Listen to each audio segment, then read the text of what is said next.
Hello. Hello, everybody. Welcome. Welcome to Heart of a Hobbit here on the official Lotro channel. Hey, I see a couple folks in the chat there. Let's see. Begirled? Begirled. Burgirl Red? Not sure what that is, but hello and welcome. Oh, I just realized I forgot to pull the curtain over. That's all right. You know what? If it gets really bad, I'll pull it over. Wissick 2 Foot, hello. Good to see you. I did not post on social media today that I was going to be here, so I figure it might take people a few minutes to wander in. Ah, man, I was just kind of yelling there. Let me bring that down a little bit. Ah, you gonna drink water? I've been a little bit under the weather, so I didn't. No, I did stream. I streamed last week, but it was really short. It was like an hour, and then before did his stream afterwards, and he was on for a while. But we have guests coming to visit us, and they arrive on Saturday. So we're working on getting the house kind of sorted out because we're going to be filling up the house with people. So he is not going to stream today. So you just get me for as long as I make it. So I am still a little under the weather, but I had more energy yesterday than I thought I would. So you never know. Maybe we'll make it further today than I thought. So I've got my little Hobbit Adamantia here, and my thinking was we would do some spring festival. So for those of you who don't know me, I am Little Redhead. Hello. And I tend to play a lot of Hobbits. It seems to be my thing these days. So that is one of the many reasons why this channel, or my stream is called Heart of a Hobbit, because I'm usually playing as a Hobbit, and I usually kind of like think like a Hobbit, and yeah, all of that. So, so we're at the spring festival, and Sergeant Tom over there that we need to talk to is over there, and the horse that gets us to and from Bree is over there. And I thought I'll just zoom out of the way, so that way I can do my sound check and stuff without other people going like, why is she charging? And I'm like, what was happening at this table? I'm just curious. Like there's a quite the knife there. That's a knife. So anyway, all right. So I thought we would get started. So here's what I do. So I thought we would. So here's what I thought we would do today. Is we'll go through a bunch of the Spring Festival quests. The general idea is that you get yourself to 10 quests, and then you're done. So we might do that. I have another character on here, Rosenbloom, that I play a lot. And she's actually my main. Adamantia used to be my main on this on the server on Lorland, but I did switch over to Rosenbloom because she's a hunter, and I really enjoy playing a hunter a lot more than I enjoy playing a burglar, which is what Adamantia is. So what I thought we would do is we'll go ahead and go through and get 10 things for Adamantia, and then we'll switch over to Rosenbloom because I got halfway through hers yesterday, and then I was too tired and I went to bed. So we can finish off Rosenbloom. And then if we have any more time after that and energy, we can switch over to my high elf that I have been playing. And I can, because she is a lower level, which means when she gets legendary item experience, it goes further on the bar than a higher level character. So for example, one of my objectives is to fill this thing up. Well, maybe not fill it up. So Sebavine or Sebavine, hello and welcome. Hi to you as well. So this is the legendary item reward track.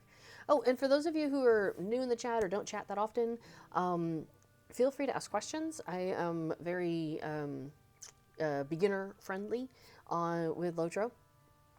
I don't feel like there's any like dumb questions, or you don't need to be like, oh, sorry for asking this, I feel like I should already know this. No, don't worry about it.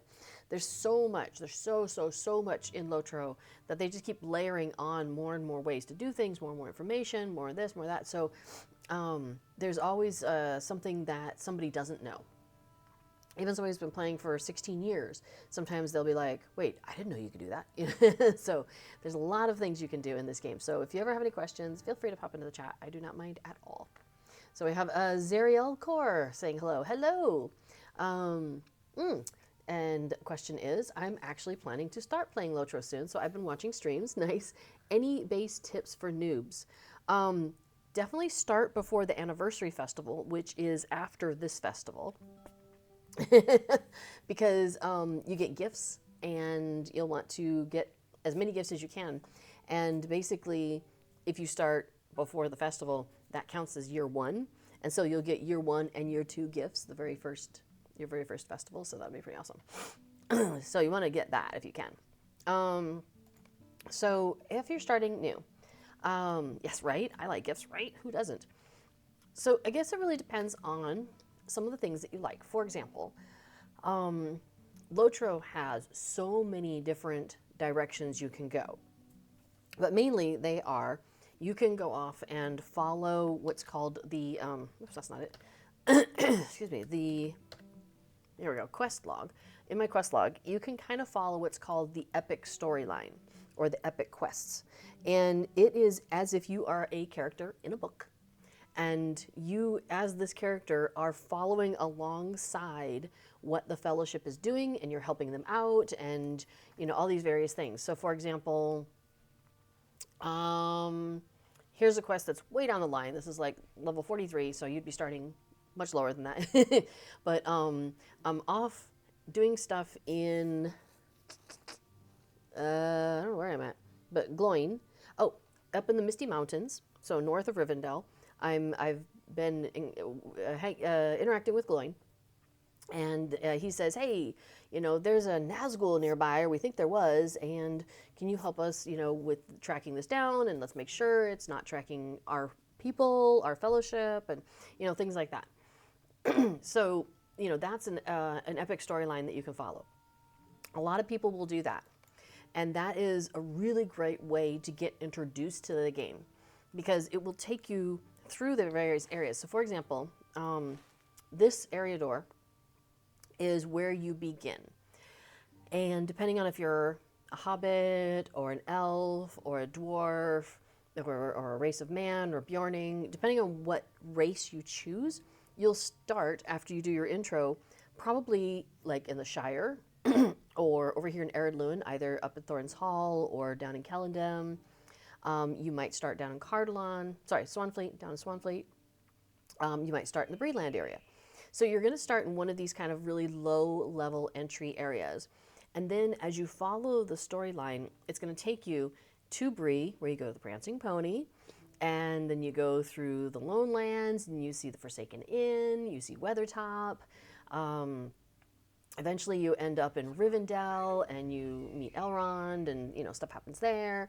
So it takes you along, and it takes you through a lot of these areas, which is really neat, because then you get to see these kind of like things that you recognize from the book, and that's so much fun.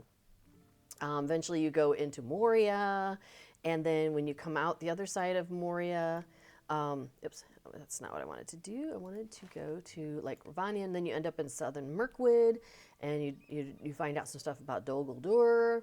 And then eventually you go down to Rohan, and you talking with the guys on the horses, and so there's a whole lot of really cool stuff that happens if you just follow along with that. Now, in each of these areas, so for example, this is the Breeland map. The epic storyline would take me here, and I would go to Breetown. Let me get rid of all these icons here. Make it a little easier to read. So you could go into Breetown, and you go to the Prancing Pony, and then you go from there, and they send you off to the Lone Lands through the Midgewater Marsh, where Sam was like, oh, those midges, I hate this. But there's also a whole ton of other quests that are in Breeland that you could choose to do. Like down in Staddle, there's a whole bunch of little quests that happen. Over in Combe, there's a handful of quests that happen. Takes you out to the Chetwood. So you don't have to follow those quests, but it can be fun to then quest in the rest of these zones and get to see more of it than you do just by following the epic storyline. So that's kind of fun. And I'm a completionist. I usually have one character on a server that is my completionist character, and I try to do every single quest or get all the reputation and do every single deed. So that's another thing that you've got access to. There's this thing called the deed log, and in there, so let's say Eriador, and I'm in Breeland, so there's a deed called Explorer of Breeland, where I need to go and explore the old forest, explore the Barrow Downs, like do all these various things. And once I complete that, doing all of those things, I'm going to get some potions, some marks, some virtue experience, and reputation with the men of Bree. This is kind of a normal sort of laundry list of things that you get when you finish a deed. You know, you might get some stuff that helps you with some other things like marks or potions. You'll probably get some virtue experience for the bigger deeds, and you'll probably get some reputation with that local faction. That's kind of a normal thing. So I tend to, with my completionist characters, try to finish every single deed in an area. Okay, so Zero Core says, I heard some areas are good for grinding stuff for traits. So traits are a little different than they used to be. Excuse me.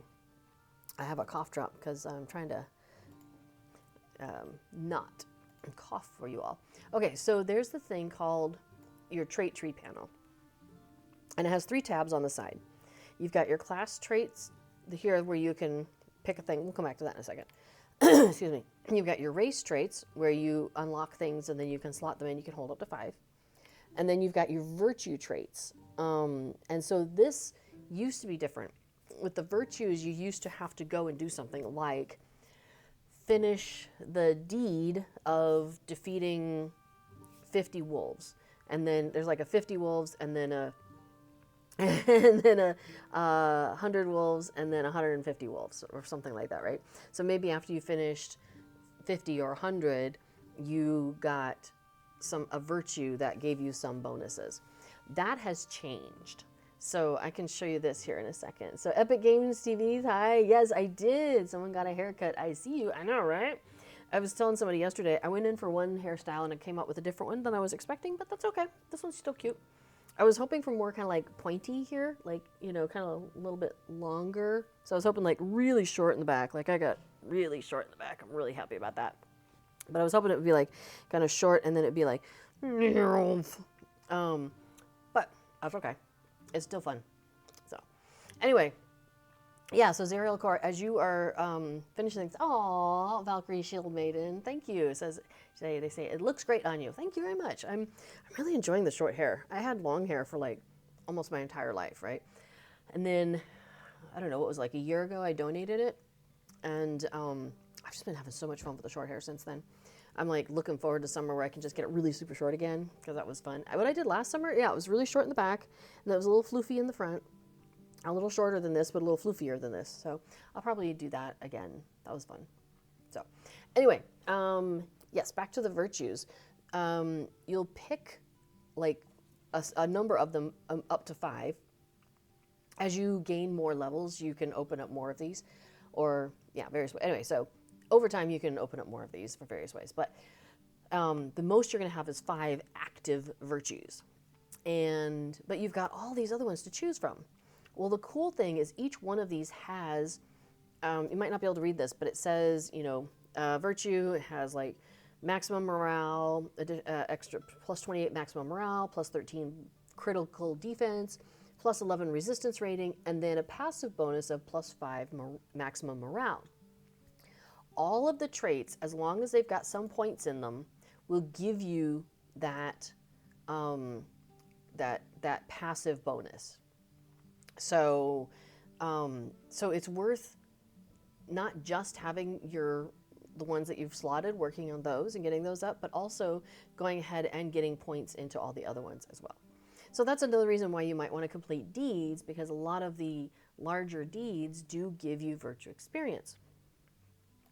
Also, every day you get a silver Hobbit present. So that's this thing right here.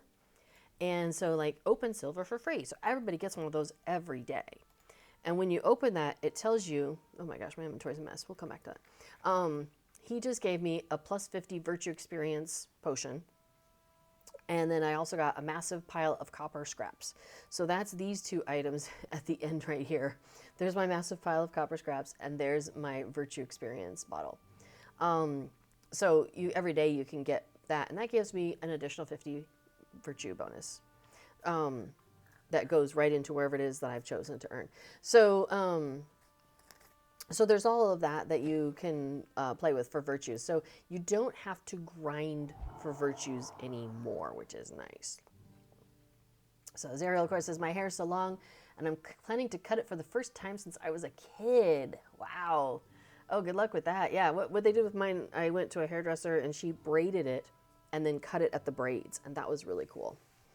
So Valkyrie Shield Maiden says, oh, that is amazing. Yeah, I have had both long hair, as I have now, but also as short as you and even buzz cut. Amazing feeling. You know, when my daughter, my first child, was really young, she had this habit of climbing using my hair, and it was really not comfortable. So as she started to climb more and more, I cut it shorter and shorter and shorter until I had what I called the Katie Lang haircut. So it was like super short all over with just a little bit on top. And I could get in and out of the shower in like 5 minutes, and even still, it was like she would still be able to get into mischief in that amount of time. Hi, baby.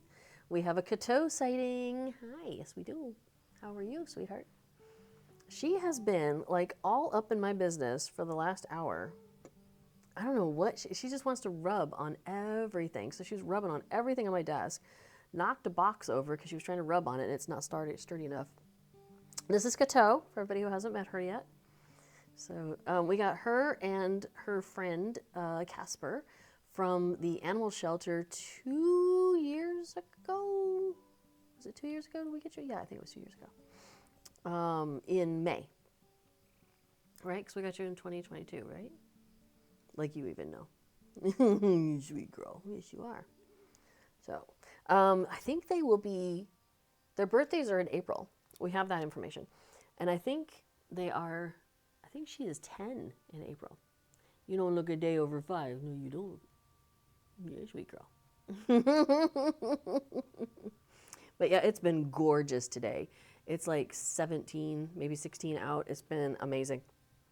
And just sun is shining. And so the cats have been a little wound up. They've been running in and out, though. We have a back cat door that goes out to the back. And then we've got like a whole cat run in the back for them with like a tower they can jump up in and stuff. And they've been having a good time with that. So they're a little wound up. Let's see. Oh, Epic Games TV, that's a good question. Epic Games says some points or level 1. You know what? I think in order for you to get the bonus, the passive bonus, it has to be up. I think it has to be at level 1. You're right. Thank you for correcting me on that. So like this innocence I have here is at level 1, and I believe I am receiving that maximum morale bonus. But idealism, somehow I've missed it, and it has 0. Yeah, it's at level 0. And so I don't believe I'm receiving that passive bonus. So that's why I'm going to start working on earning that, actually. So, so yeah. And let's see, Zero Course says, I saw in a video, that you don't die, you just get defeated and you lose morale. So minstrels aren't healing, they boost morale. Exactly. Yep. Yes, you aren't, killing things in Lotro, you're defeating them. You've just told that orc like so terrible things about their mother and just really brought their morale down so low that they just sit on the ground and think about their own life here a little while,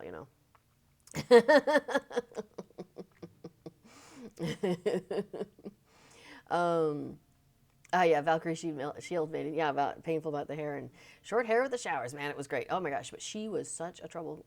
She was always into stuff, my daughter. So awesome. Anyway, and then, yes, talking about the kitty cat. Hey, Pamela, good to see you. Pamela says hi. Yeah, you sweet girl. Yeah, Pamela says, I feel like this past winter lasted for 6 years. I know. I am really glad. So we live in the Netherlands now, and I'm really glad that our winters are a lot more mild than in the U.S., where most of my friends and family live. So it's been kind of nice that we had cold rain, so it was cold and rainy. So I just didn't ride my bike and stuff. I would like take the bus and try to make sure I was like protecting myself in the rain because I don't like being cold and wet. Like that's no fun. But if we didn't get that just like ongoing, never-ending snow, or like in Colorado where I'm from, where you're like all the flowers are coming up and things are blooming, and then you get another snowstorm that comes in and kills it all. I'm like, oh, so sad. So yeah, the plants there, they don't know what's going on. So I'm glad I'm kind of enjoying the weather we have here. So yes, Zerial, of course, is like a bard in D&D, vicious mockery at its finest. That's right. Yes, Valkyrie, Shield Maiden, Cat Heaven on Earth. We are working on it.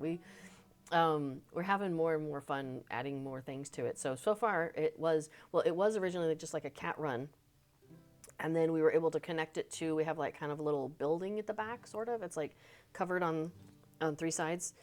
So it had a big open space, and so we've covered that with mesh. So, and then now the tunnel leads out to there, the cat run does, so they can go out into that area. And then there's like a bench by the windows, and we've got the windows changed because it used to be slats, and you couldn't really see out very well. And also the cats could probably escape. So we got that changed, so it's also like mesh. But you can open it up, and then because we have wood over that when it's cold and stuff, but we open it up most of the time so they can sit there, and they can't get out, but they can like watch the ducks go by and see all the stuff happening around and smell all the smells, and they love going out. Like even when it was crappy cold weather, they would still go outside, especially Casper. So funny. So Valkyrie Shieldman says, good to watch all of this played alone on Evernight for a year and didn't learn so much, but restarted this week on Crick Hollow. Nice, with a nice bunch of people. Yeah, Crick Hollow seems to be a pretty nice place. And having so much fun and learning so much that you've missed by playing alone. Oh, yay. Well, I'm glad you're having fun with that. Yeah, that's the thing is like, there's so much in the game because like I was talking about how you can just follow the quest lines and stuff, but then there's also stuff you can play together. I really enjoy the festivals, which have nothing to do with anything really. I mean, they're in world, they're in character in that sense, but they're not like, you know, Frodo didn't go to the Spring Festival or anything like that. But they are set up in a way that you could imagine that the various hobbits we know would have, you know, could have gone and participated in these festivals. So that's kind of fun. Sandy says, howdy y'all. Hi, Sandy. Let's see, 3Face2017 says, returning player. Thanks for your stream. It's entertaining and helpful. Well, you're welcome. I have a question. Do legendary weapons still start only in Moria? Yes, that is true. The pseudo exception is if you use a token of the Valar or gift of the Valar, whatever it's called. The thing that you can apply to a character that then just like shoots your character up a whole bunch of levels, like, you know, all of a sudden your character's level 130. If you do that and bypass if you do that, you can get your legendary weapons that way, I believe. I'm trying to remember because we did this and it put us into some weird edge case because like it tries to scoot you through some things, but at the same time it's like you almost have to go back and redo or catch up on some other things in order to make it work. But yes, so basically the answer is yes. Go to Moria, get your stuff. And you can do that as early as level 45. If you're going to go into Moria and go questing, I wouldn't suggest you continue, like maybe go get a couple higher levels and then go into Moria. Because 45 is a little rough for some of the questing in Moria. And also there's, you have to be higher than 45 to get some of the quests. But the thing is, the nice thing is you can just go to, what's it called? Hang on. If I had my hunter, I could look it up real fast, but I'm not on my hunter right now. It's down in Enedwaith, right? Nay, that's not right. Region. Ecad Dunan. Hunters can get a travel skill to go to Ecad Dunan, which is right outside the walls of Moria. And that's where you pick up that quest to get your legendary items. So if you could just get a hunter to just like get you there, then you could meet the stable master and you can get there, get back, I think from Rivendell. Because the quest, you go basically and eventually you're like, spoiler, and then they send you off to go get a legendary weapon and you go deal with that, but then you gotta come back and then you use your legendary weapon and then you go into Moria. And then they're like, hey, would you like a second one? I mean, that's kind of the story. So I would recommend doing that if you haven't gotten yours and you're level 45 or higher. They're really nice to have. They boosted them. They made some changes. They made a lot of changes to legendary weapons. For any of you who are returning players, remember how you used to get a legendary weapon and then you like throw it away and get a new one? Don't do that anymore. You get two, and they're with you like for the rest of your life. And then they have this whole thing, because remember how you've got like you might have a weapon or a piece of jewelry or something, and it's got these different slots where you would put the stuff in. That's what they're doing now, but with legendary items. So they have legendary item stuff that you can put into these slots, which, as you can see, I am way behind with on my burglar, because these are all empty. I could put stuff in there, and I haven't done that. But yeah, so now she has her burglar's tools, and she has a sword of legends. You could rename that. I just haven't bothered. So that's how the legendary items work now, and then they level with you. That's a whole nother thing. I've actually talked about that in another video. So if you want to know more about the legendary weapons and how to do all the different things, look for my video where I talk about good and best. And I think I put that into the notes, the doobly-doo. So it's easier to find that video. It was somewhere in the last 6 months we did a chat about legendary items. So I'm not going to do that right now, also because I don't have enough voice to last us through all of that, I don't think. So yeah, so Valkyrie Shieldmaiden said, this sounds amazing. As if me and my boyfriend move to a house, we will get a cat. I really want a catio. I know, right? I'm really loving having it. And I'm so glad that Before is capable of creating these things. Sandy got a kitty hammock that looks out out the window, and they love it. They've tested the cat capacity of 2 chubby cats. Hey, Dame Hypatia, good to see you. Dame Hypatia says, hi ho. You know what? That window, the sun is coming around and it's going to blind us. So I'm going to see if I can, hang on, I'll be right back. I'm just going to close the curtain. I'll be right back. Kato, be entertaining.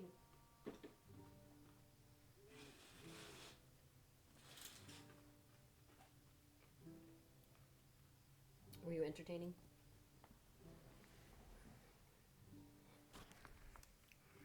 Good job. Are you entertaining? Oh, yeah.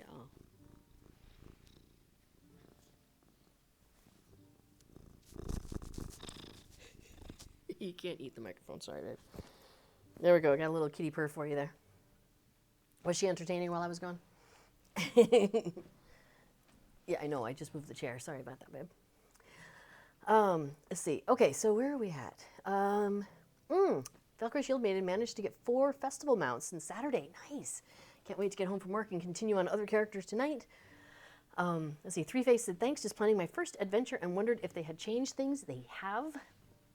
And for the better. Definitely for the better, in my opinion. Looking for upgraded legendary items used to drive me crazy. I know.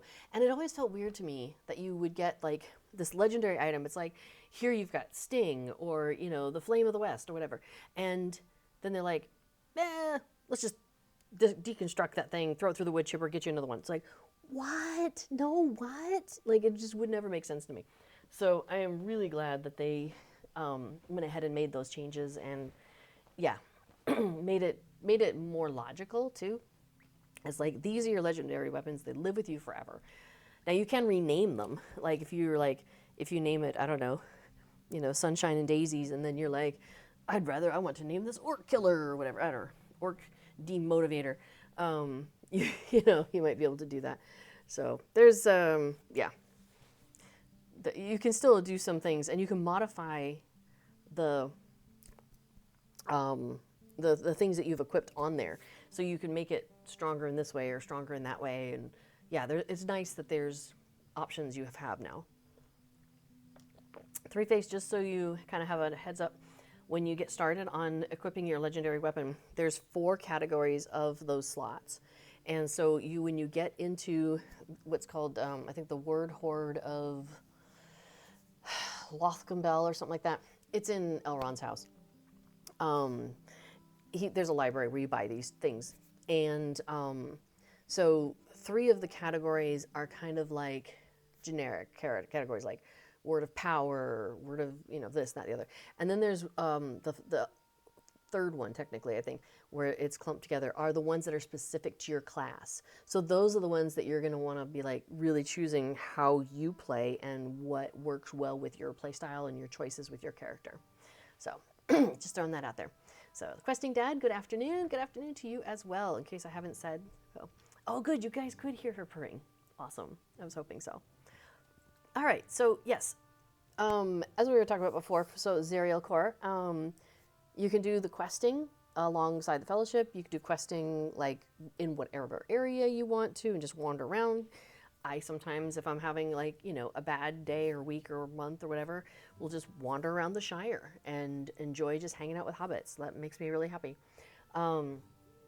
You can do the festivals, which I love. They are dotted throughout the year, and every festival has a, sorry, I'm having trouble breathing today, has like a main quest giver who will be like, hey, come and enjoy the festival. Go do, 10 activities, then come back to me, and I'll give you tokens for this festival. So that's who we're going to talk to here in a second. And then there's various things you can do at the festival, and you get tokens at that festival. And then there's somebody who's a quartermaster, and you'll go back to that person, and that's who you talk to spend all those tokens of that festival that you've got. Every festival, I mean, with some exceptions, but usually every time there's the festival rolls around, they will have a new mount for you, and often there will be new cosmetics for your character. So, for example, this is what my character is wearing. This is not her armor. This does not help her in battle. Her actual armor looks like this. But you wouldn't know that, because when you see my character, you see her looking like this. So this cosmetic stuff that you can get, the cosmetics, are something that I really enjoy. Two other things you can often get at festivals, and those are pets. And those aren't cosmetic pets, so they don't help you defeat anything. They don't attack anything for you. They just look cute and follow you around. And then also mounts. So you can get various different mounts at the various different festivals. Occasionally there'll be an emote that you can get at a festival. Yeah, so that's also worth keeping an eye out for. So, yeah. Zerial Core says, thanks so much for the advice. Oh, you're welcome. Oh, yeah, I love the cosmetic. You love cosmetic slots? Tell me about it. Oh, here's a piece of advice for a newbie. Every week, there's stuff on sale. And so, let's see. Sales. Is that the right word? Yeah. Okay. Oh, that doesn't tell you very much. Let me at least get the freebie up. Oops. Every week, there's a code to get something for free. And then there's stuff on sale in the Lotro store. So my advice is figure out what you want from the Lotro store and then keep an eye on it for when it goes on sale. For example, there are travel cooldowns. So, and I think my character has them all. Yeah, I already have all of those. There's 3 different travel cooldowns that you can get. And so, because your basic travel skills, they always are an hour cooldown. But between those 3, like this one covers, these things, and this one covers these things, and then this one covers these things. So between them, they kind of overlap in different ways to get the Venn diagrams. And once you have all 3 of them, all of your all of your travel skills are down to 5-minute cooldown, which is luxurious, and I highly recommend it. But I also recommend that you keep an eye out for when it goes on sale, because if you can get it on sale, that's even better. And in fact, they are on sale right now. The sales go through Thursday. So if you get enough Lotro points, I would suggest go ahead and grab those as fast as you can right now, because they are on sale. To get Lotro points, you can do deeds. Deeds often reward you with Lotro points. And you mentioned, Zerial Core mentions that you heard it's worth getting a month subscription. I do. I am a VIP subscriber. And so every month I get 500 Lotro points from SSG. They just give me 500 Lotro points. And actually I subscribe year to year. So I don't even have to think about it for 12 months. And then it comes up and is like, you're going to be subscribed again. I'm like, rock on, do that for me. Because one thing we noticed, because a friend of ours started playing maybe a year ago now, but anyway, so she was like, do I go VIP? Do I not? You know, what's the best choice here? And 1 month was whatever it was, and 2 months was, of course, you know, 2 of those. But the 3 months was basically the same price as buying 2 single months. So it was like, well, getting 3 months is a better deal than buying 2 months. So she just did the 3 month, I think, at one point. And then if you think you're going to stick around for a while, getting the 1 year makes it like even cheaper per month, you know. But you do pay it all at once. That's what I like to do, though, because it just makes it so much easier. Okay, so Valkyrie Shield Maiden wants to know what mounts I have. And Herbert Nimble wants to know what mounts are available this spring during the festival. So we will take a look at that. And Dame Hypatia's Hobbit standard garb is tunic and trousers of new bloom. Lovely, but suitable for everyday use. This is what Adamantia's been wearing. She's a little bit more like frilly. She likes the big skirts, although this outfit I put together for her, but I don't like it. Yeah, this is like normal for her. She wears a lot of the rose color because her sister's name is Rosenbloom, so it's kind of an amusement. There's a nice winter outfit she's got going on. I don't know why the drum keeps showing through. Sorry, it's not actually showing on her. This was a fun outfit I was putting together, but I don't think she's, going to wear that, but it was funny. This is definitely one of the ones I wear with her a lot, especially in the summer. And then this is her Farmer's Fair outfit because, not with the swords, those don't show up, but because the Rosenbloom and Adamantia are Clearwater hobbits, and the Clearwater family at harvest time is always very, very busy, and everybody goes home and helps with the harvest and gets everything to the Farmer's Fair. So this is her and her sister both have their dungarees and are in their working outfit when it comes to the Farmer's Fair time. And then, this was a Halloween-y outfit I put together. See, she's a bear. Grr. So. So that was some of the fun I was having with her. When we switch over to Rose, hopefully we'll switch over to Rose and I'll show you her outfits too. Oh, you were curious, somebody was curious about the, look at the barter items. So we're going to look at the mount. What's the mount this time? The Steed of the Perfect Curl.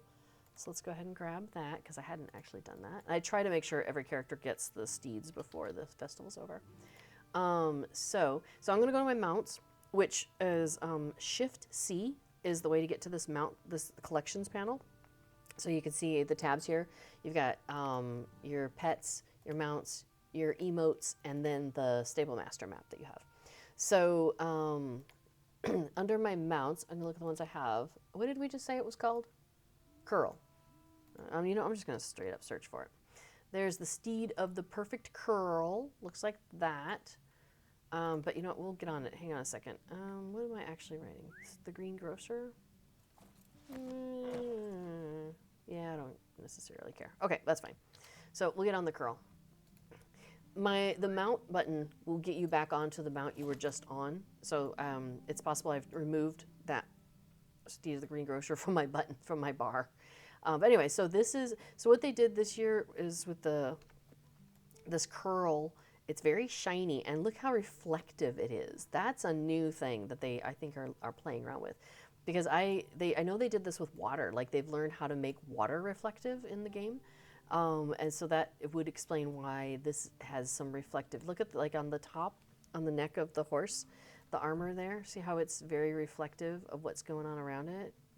So that's some pretty neat stuff. And the buttons, you can see it in the buttons also, and in the headgear on the horse. So this is the festival steed this time. So a white horse with some green trim and very shiny gold, maybe bronze colored stuff. So there you go. That's the horse. Oh, Zero, of course, got to head off, but thanks for the help. Hopefully going to be trying tomorrow. Yay, awesome. Well, we'll be around, you know. So good to see you. Come back next time. We'll see you around. Let's see. Okay, so Well, let's go ahead and get started, or we're never going to get there, right? Okay, so we're going to talk to Sergeant Tom, and we're going to pick up the Rapper quest, as we talked about before. So there's lots to do during the Spring Festival. Get out there and get involved and earn rewards. Okay, Tom. So one of the things I do first thing, and I didn't, obviously, because we've been talking. So I should have done this while we were talking. Is actually, I don't need to ride through Bree. I have returned to Lalia's Market. So we'll grab that. Let me just pop us over to Lalia's Market because there's a quest down there and it goes for an hour. And once that hour is up, it counts as one of the quests for that wrapper, if you still have it active, the wrapper.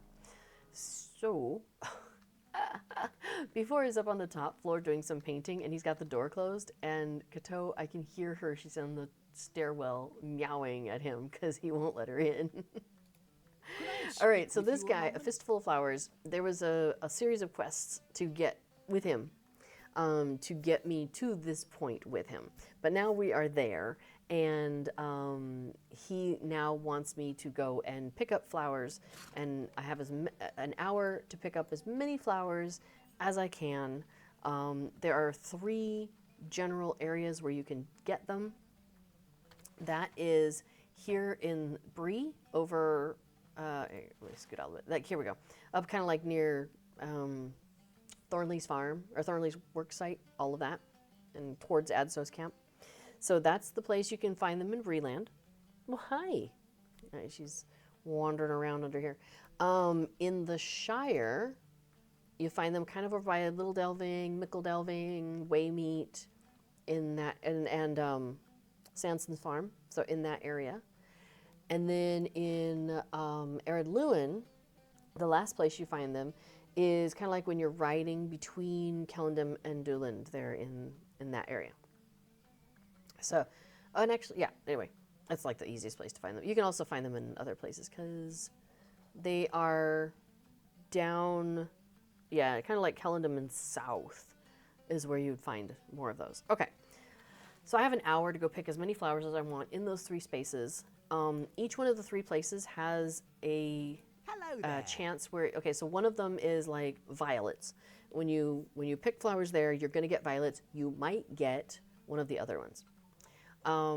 The marigolds, I'm pretty sure you get in the Shire. So every time you pick flowers there, you're going to get some marigolds, and you might get some of the other 2. And then the last one is primrose. So you pick primroses, and you might get one of the other 2 as well. So, and once you've collected enough of those, which is 100 of each, you can come back to this Hobbit guy and trade for the Steed of the Jester, which I have done. You also can buy the blue flower gift box, the green flower gift box, and the red flower gift box. And they have different things in each one of them. One of them, maybe any of them, there's some overlap, has the giant flower, which looks crazy ridiculous. Let me see if I have it. Let's see, flower in my wardrobe. Let me see if I have it in my wardrobe. Giant flower, I do. Okay, so check this action.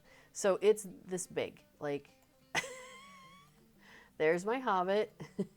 There's the flower. It's huge.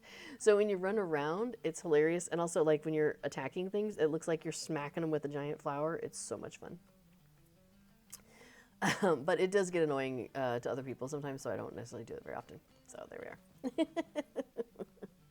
So the Questing Dad says, always good to see the different ways the devs are improving the game. I like the direction they're going with these items. Yeah, it's really been interesting to watch, like, the water reflection thing. Like, that took a lot of work, and they put the time and energy into it. Like, all right. So yes, Pomela, you always forget about this quest. Yeah, and as Cool Witch points out, Rapper Quest is important. I've forgotten it twice already on this festival. So what I've actually been doing on Laurelin, I'm running 3 characters through the festival. So what I've often been doing is I'm starting with my High Elf because she's the lowest level that has her legendary items. She's like level 57. So I start with her. I pick up the wrapper. I pick up this, and then I switch to Adamantia. Pick up the wrapper, pick up this. Doesn't matter which order, by the way. And then I'll switch to Rosenbloom, and then pick up this, pick up the wrapper. So their clock starts, and so then by the time I log back in with them, either they're getting close to the end of that hour or it has finished, but because I've already got the wrapper, it counts towards that day's wrapper. So that's really handy. So we'll say, Egg Arthur says, I don't know if anyone else has noticed this, but if a Festival of Flowers, that's what this is, timer expires when you're logged out, you get twice the tokens than if it expires when you're logged in. Really? I did not know that. I haven't seen that, but I haven't been paying attention either.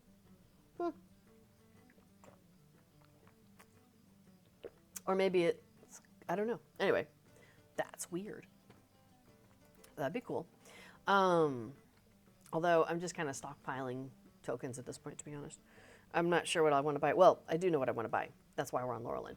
I'll show you in a minute. Okay, so we're playing Adamantia. That's what we're doing. So we've got that. Now we want to go back. I want to go back to where we were. So I want to go back to the Breland Festival grounds. But here's a funny thing. So I've got a milestone to there, so I could use that. But check this out. So if you're coming from here and you don't have a milestone out there or whatever, but right here at the Prancing Pony, in this little hallway between the spaces, there's a Festival Grounds pony.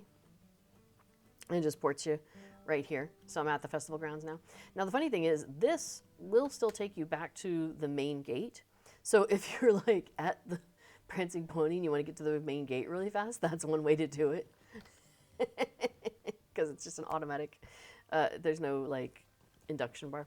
Okay, so we're at the Festival Grounds, and so one of my goals, and I started to talk about this before, is the Legendary Item Reward Track. So every time you do a quest, a lot of them reward you with Legendary Item experience. So for example, Fistful of Flowers. Once it finishes, I will get Legendary Item experience, 2 Spring Leaves, and 50 Virtue experience. That Legendary Item experience goes to this Legendary Item Reward Track. So I am working on this because I don't care about all of that, to be honest. But once you get to 25, there's something. So this is the 9th time they've done this reward track. And the first time they did it was all just LI related stuff. But then starting with the second one, on the 25, the 50, the 75, and 100, they've put special things. So the 25 this time is the Copper of the Curious Slug, which I'm like, okay, whatever, I don't care. I mean, that'll go to my collectionist, my completionist character, right? Rose and Bloom will get that. And then on 50, though, the Legendary Coffer of the Nautical Housing Collection, which has like, I saw a picture and it has like a bunk bed or something. So I'm like, that would be so cute for my Hobbit house. So I'm really excited. I want to get to 50. And then 75 is Legendary Coffer of the Vivid Green Snake, so another cosmetic pet. And then 100 is a portrait frame this time, a Dagger Lad portrait frame, which looks kind of cute. So if I got to 100 on this server, that'd be cool. Now, just to point out though, these things that are on this reward track are one only. So like the portrait frame, the cosmetic pet, a mount if there was one, it goes to one character. Like you choose the character who gets it. It's not account wide, and you can't go and earn a second one for another character. Like, so that's kind of a bummer, but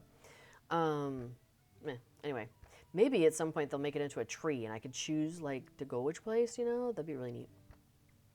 But anyway, so far I've gotten up to level 25, I'm into 26. So Pink Katie says hello. I'm Little Redhead, so welcome to the chat. I'm afraid I've got still a little bit of a cold, so I'm trying to not talk so loud, but I get so excited about the festival I can't help myself. Excuse me. So one of the things that happens here with this Legendary Item Reward track is, and I don't know how to figure it out, how to like show you, but basically when you finish a quest that has Legendary Item experience, it will move along the bar kind of like it does, like experience does on your bar. You know how when you're a low-level character and you get like 10 experience and it's just like, whoa, like it's like a ton, right? But then when you're like a level 50 character and you get 10 experience, it's like, like it's not so big deal, right? And that's basically how it is with this LI experience. So a level 50 character finishing a quest, or 55, whatever, gets like this much. And whereas my level 100 character it only goes like a little bit. And then my level 150 character, it's like even less than that. So Pink Katie says, nice to meet you, little redhead. Hey, nice to meet you too. So that's why I'm trying to do as much as I can on the server with my character who's the lowest level, who has her legendary items, which is my high elf. So it's been nice to get my high elf out. Most of the time I'm hanging out in the Hobbits, and so, yeah. So, yeah, it's been nice to see her wandering around and tumbling. I love the high elf tumble. It's so much fun. So, now Egg Arthur says, yeah, okay, fair enough. The super expensive way to get those things on multiple characters on a server is to earn them on other servers and then transfer those items over to the server where you want them. Yes, that's true. You could do it that way. Oh, but man, yeah, that's an expensive way to run your life, isn't it? Expensive and time consuming. Because yeah, I play on here a bit, but my main server is still Treebeard, and so that's where my characters are generally completing the LI reward track, and I'm not completing it on here, or if I do, it's a lot of work. Like, we have to really go out of our way to make it happen. Yeah, Talarian says, I still do not understand why a goal all characters contribute to will not reward all characters. Yeah, right? I'm kind of with you on that. So it makes me happier when they give us things that are account wide, or you have the ability to earn things that are account wide. But no, anyway, I'm not in charge. So, just so anybody knows, I don't work for SSG. I'm just like a fan of the game. I just enjoy playing the game. So I don't get to make any decisions about how things are done.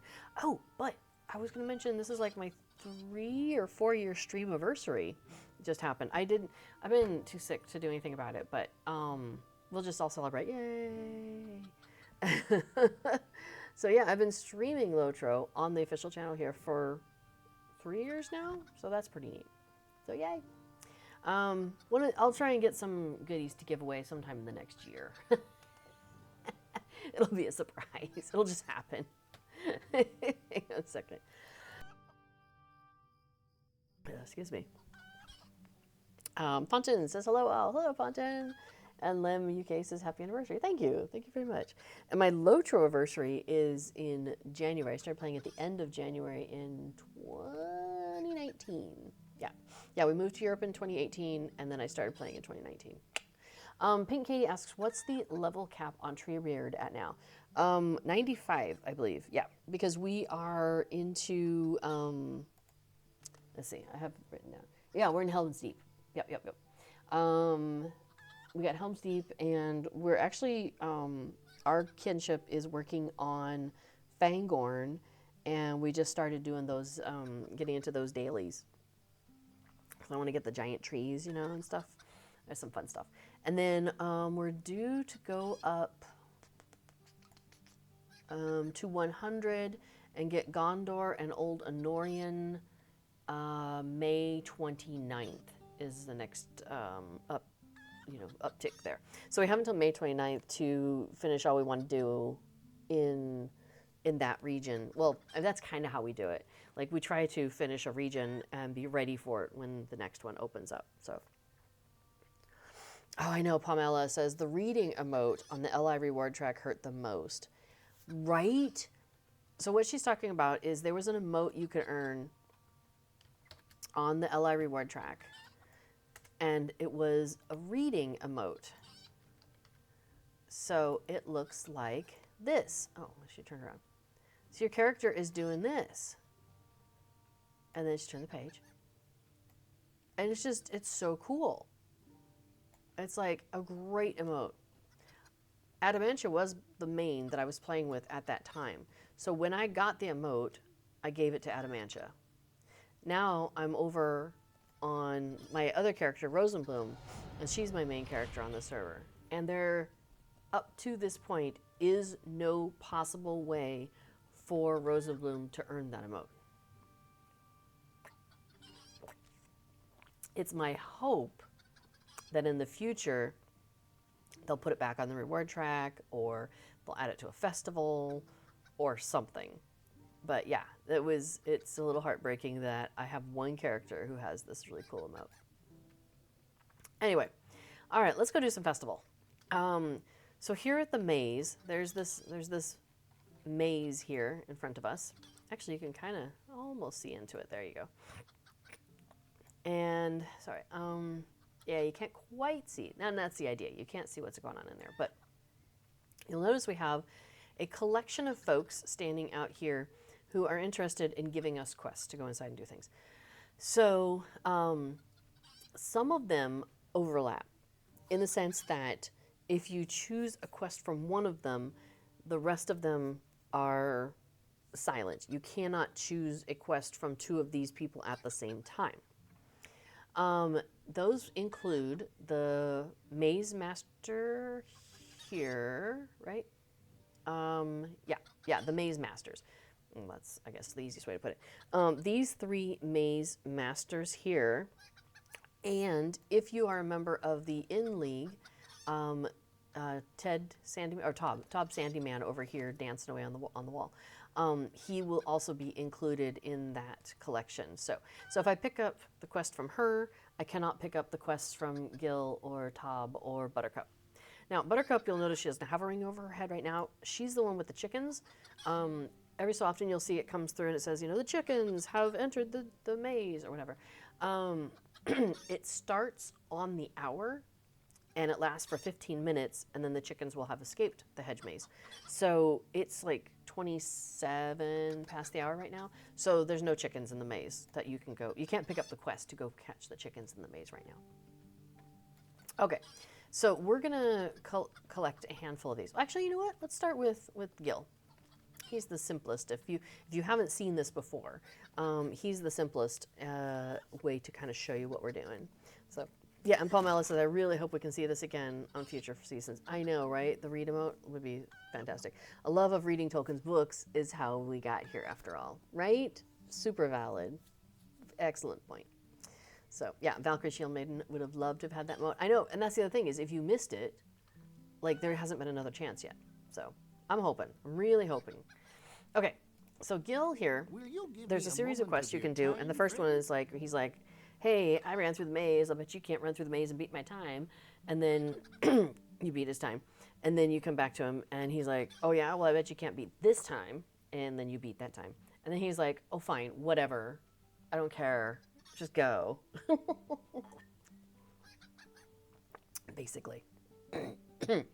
So he says, no one will ever beat my best time. Only 1 minute and a few seconds more. So I'm going to accept his quest. My timer starts as soon as I enter the hedge maze. So there's no maze map here, but I do have, hang on a second. I do have a plugin called Festival Buddy. And in Festival Buddy, the maze maps are built in. Actually, I'm using Festival Buddy too, but the maps are here as well. So this is showing me, with the entrance being here over on the side, that this is the route to get out through the maze. So this is what the maze looks like on the inside. And there's a building here in the center, which we'll pop by the second quest we take here. Baby, she's gonna go lay down. So in case you were curious what the maze looks like, Festival Buddy has it. Also, Lotra Wiki has copies of the map. So does Fibro Jedi. So there's lots of places you can see the map. But Tellurian says, does /LOC work? Yes, I believe so. Before has definitely been working on that on Festival Buddy too. Excuse me. So I believe so. I don't think he's actually able to comment right now. He's probably covered in paint. He's upstairs painting. So, but I think the /LOC does work. I'm just gonna keep running through the maze because I kind of know where I'm going, without like commentary on how to get around. But this is how I get around that. Try to show map and do /LOC. Okay. Yeah, I got 30 seconds. Hang on a second. Festival map /LOC. There I am. Nice. Kabam. Now, as you may have noticed, oh, it just went away. it is a snapshot of a point in time.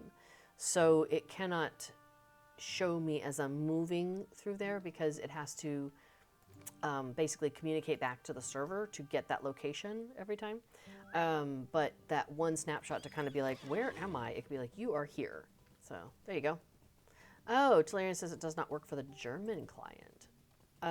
Festival Buddy 2 or Festival Buddy, the original? It's possible he doesn't. I wonder why it wouldn't work for the German client. Honey, are you listening? For Festival Buddy 2. Okay. All right. Have you sent him a message by any chance on that? He may already know about it. I don't know. Oh, anyway, sorry. I got out to the end of the maze, and you have to come back around to the front to turn it in. And he's like, "Greetings, friend. Please do not come around and bother me anymore. Because we keep beating his time. Parsing is only done for English as far as I recall. Oh, okay. Lem UK says, your cat is so cute. Yes, you are. I agree. She's very cute. So, I've moved my desk a little bit because I was trying to do... Oh, I know why. Because the sun was coming around, and I want to be able to see the backyard because things are starting to grow. But I also like to be able to see what's going on, like if somebody comes to the front door or something like that. So I rotated my desk a little bit, and Kato's she's got like a little bed, a little cat bed that was like half on my desk and half off of it on a little like a tray. And so she was over on this side of my desk, but now that's kind of like the walkway.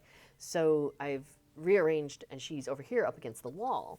And she was at first very unhappy with this idea. But then she finally started sitting in it again, and it was like, awesome, that worked out great. Because the tray that it's on actually isn't very stable, but I've got it wedged up against some things, and that makes it more stable. Well, then she went to get out of it the other day, and unfortunately I didn't realize, but one edge of it wasn't underneath anything, and so it just tipped, and this poor cat's like falling through the air, and I'm like, oh no! So I like grabbed her and grabbed the bed and helped her make her way out of that. So I had to kind of rework it a little bit, so now I've added some stability in a way. But so she's now enjoying it again, and I'm very glad that, because it seems to bring her some joy. She sits in it, and it's a circle, and she'll lay down, and she'll have her nose like right up against the edge of it. Like that must be just how it makes her happy. It's funny. Tellurian, I wanted to complain today. I'm afraid you will be without complaining to him directly, because he is... So I don't know if you were here earlier, but I mentioned that we have family coming from the U.S. to visit, and they'll be here with us for like 9 days. And so we're just going to fill the house with everybody. And so there's a lot to just like tidy and prepare, and you know, those, like all those little projects that you're like, oh, I'll get around to that someday. And then you're like, oh, I guess I really do have to finish the painting now, don't I? Or, you know, all this stack of wood that's been laying around so I can build this thing. Either I'm going to build it or I'm going to move the wood. Like, you got to pick. So we're at that point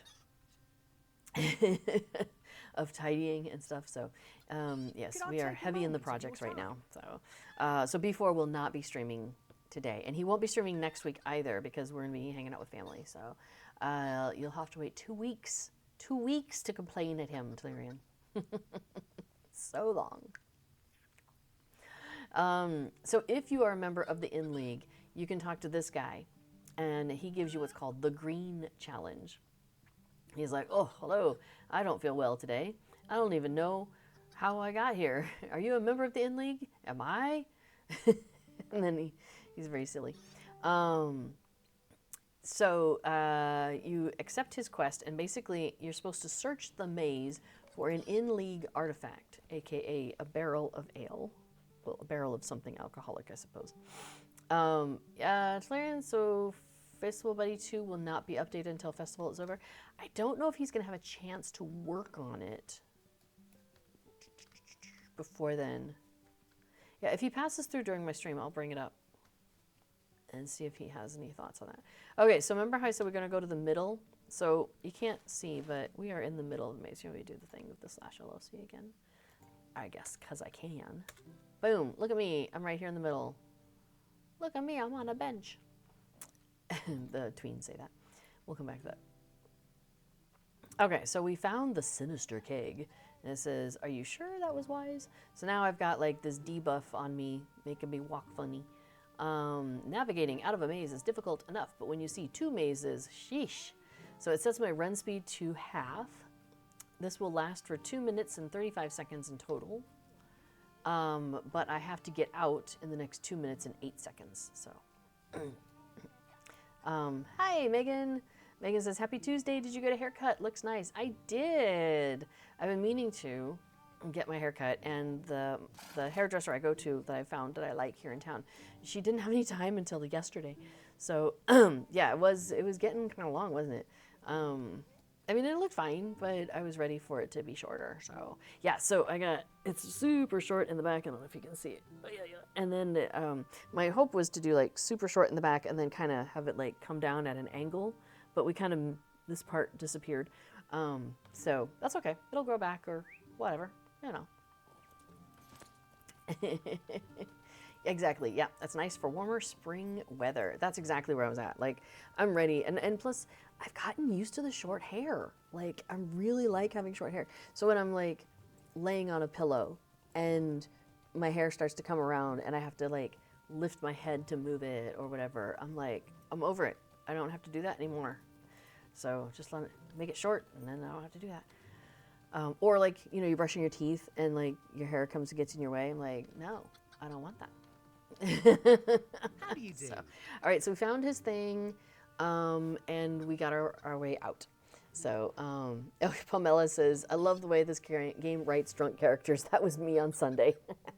Nice. Were you at the Bull Roarer Took event? I missed it. I missed the event in the game in Laurelin we're talking about. Thanks, Moobot. Moobot is reminding us that river hobbits are now available outside of the bundles, and you can purchase them in the in-game store. So if you haven't bought river hobbits and you were waiting to do it with Lotro points, they are now available in the store in-game. And then there's some links there to find out more information. So, Chilerian points out that the German message for location is a little bit different from English. Some details. So, okay. Well, when my stream is done, I will copy that out and send that to B4 so he has that information just in case he gets a chance to, do that. And then you'd have access to it. Because he might, if it's a small change, he'd probably be able to do it. Oh, Pamela, I went to a tiki bar. Oh, fun. I was celebrating with my family. I was born on Bull Roarer Day / St. Patrick's Day. Oh. So you probably have had many a fun day on that day. Oh, that's fun. Well, happy late birthday. So I'm glad you get to celebrate with friends and family and stuff. So okay, so with this guy, I have to choose, so I'm going to get Reputation with the In-League, and I'm going to get Legendary Item Experience, which I want.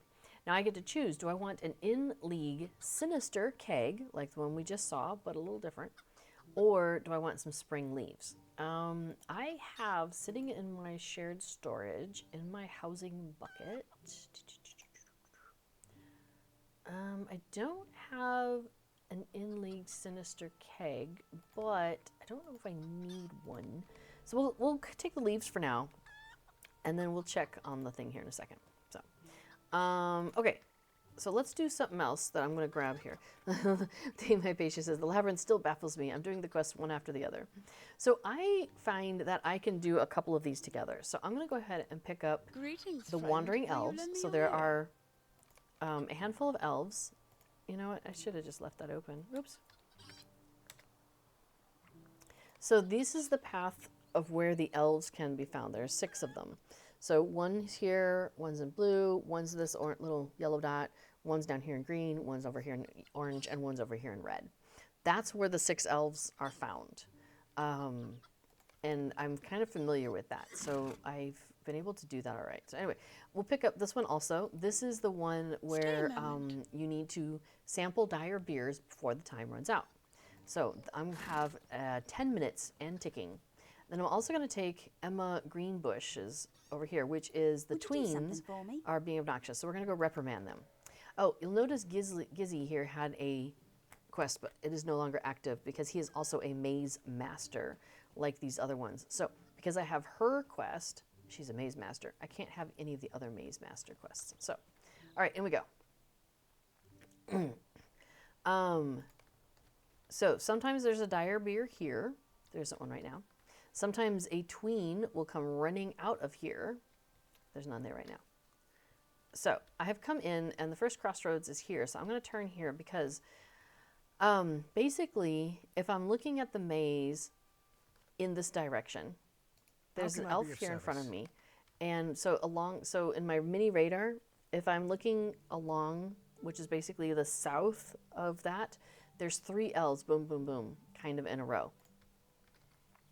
So that's one thing I try to keep track of. Now, sometimes there's a dire beer there. I'm not seeing one. Oh, there's a terrible tween. We'll say hi. Now, because I only have 10 minutes on the dire beers, that is my first priority. So I do that select and use combination because that shows me where the beer is, and then all I have to do is figure out how to get there. So now this is where it goes into kind of like challenge mode, because now it's just shunted me to some part in the maze. As it turns out, I'm on that south run, as you can see on my mini radar. Oh, and there's a dire beer. Where? Oh, sweet. We'll just do that. Never mind where we are. We're doing a dire beer. Tolarian says there's a sample of a German message in the maze map. When? Okay. Yeah, I'm going to have to just like copy and paste all this to him because I'm like, I don't know. So when you drink the dire beer, it, teleports you randomly somewhere in the maze. Well, there's a handful of places where it sends you. Notice I don't know if you noticed this, but we're back at the beginning again. We just passed the door, or the elf we already talked to. If I were to go this way and out, like, that's the entrance. Like, that's where we came in.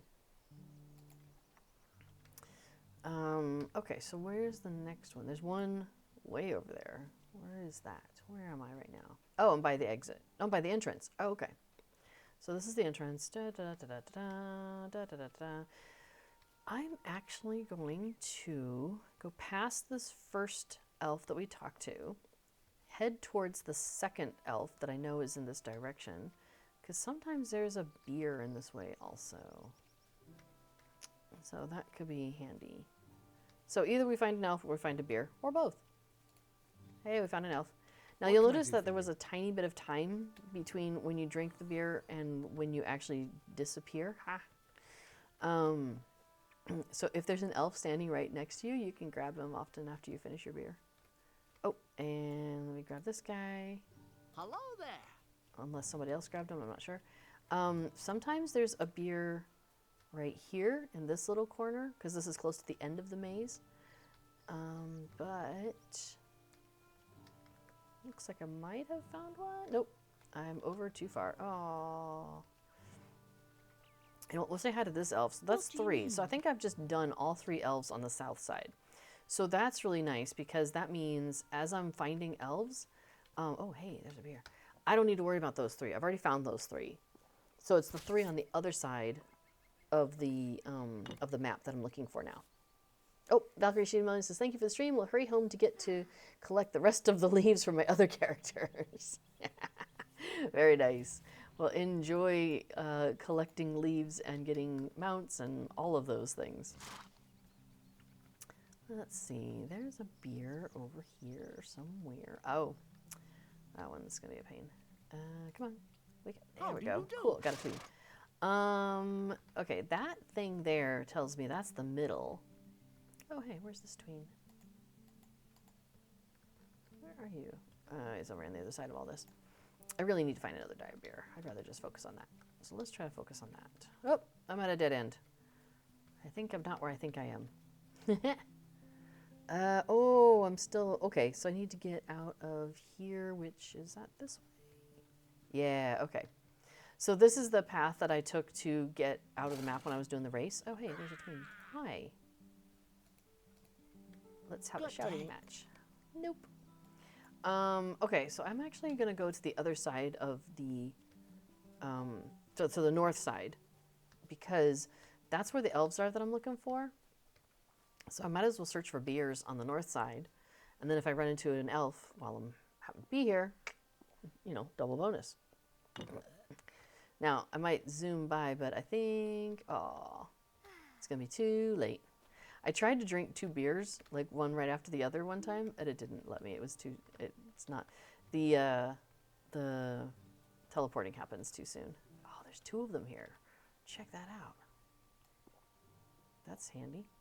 Now this guy's doing the signs. There's 10 of those signs. There's 6 elves, and you need 6 beers.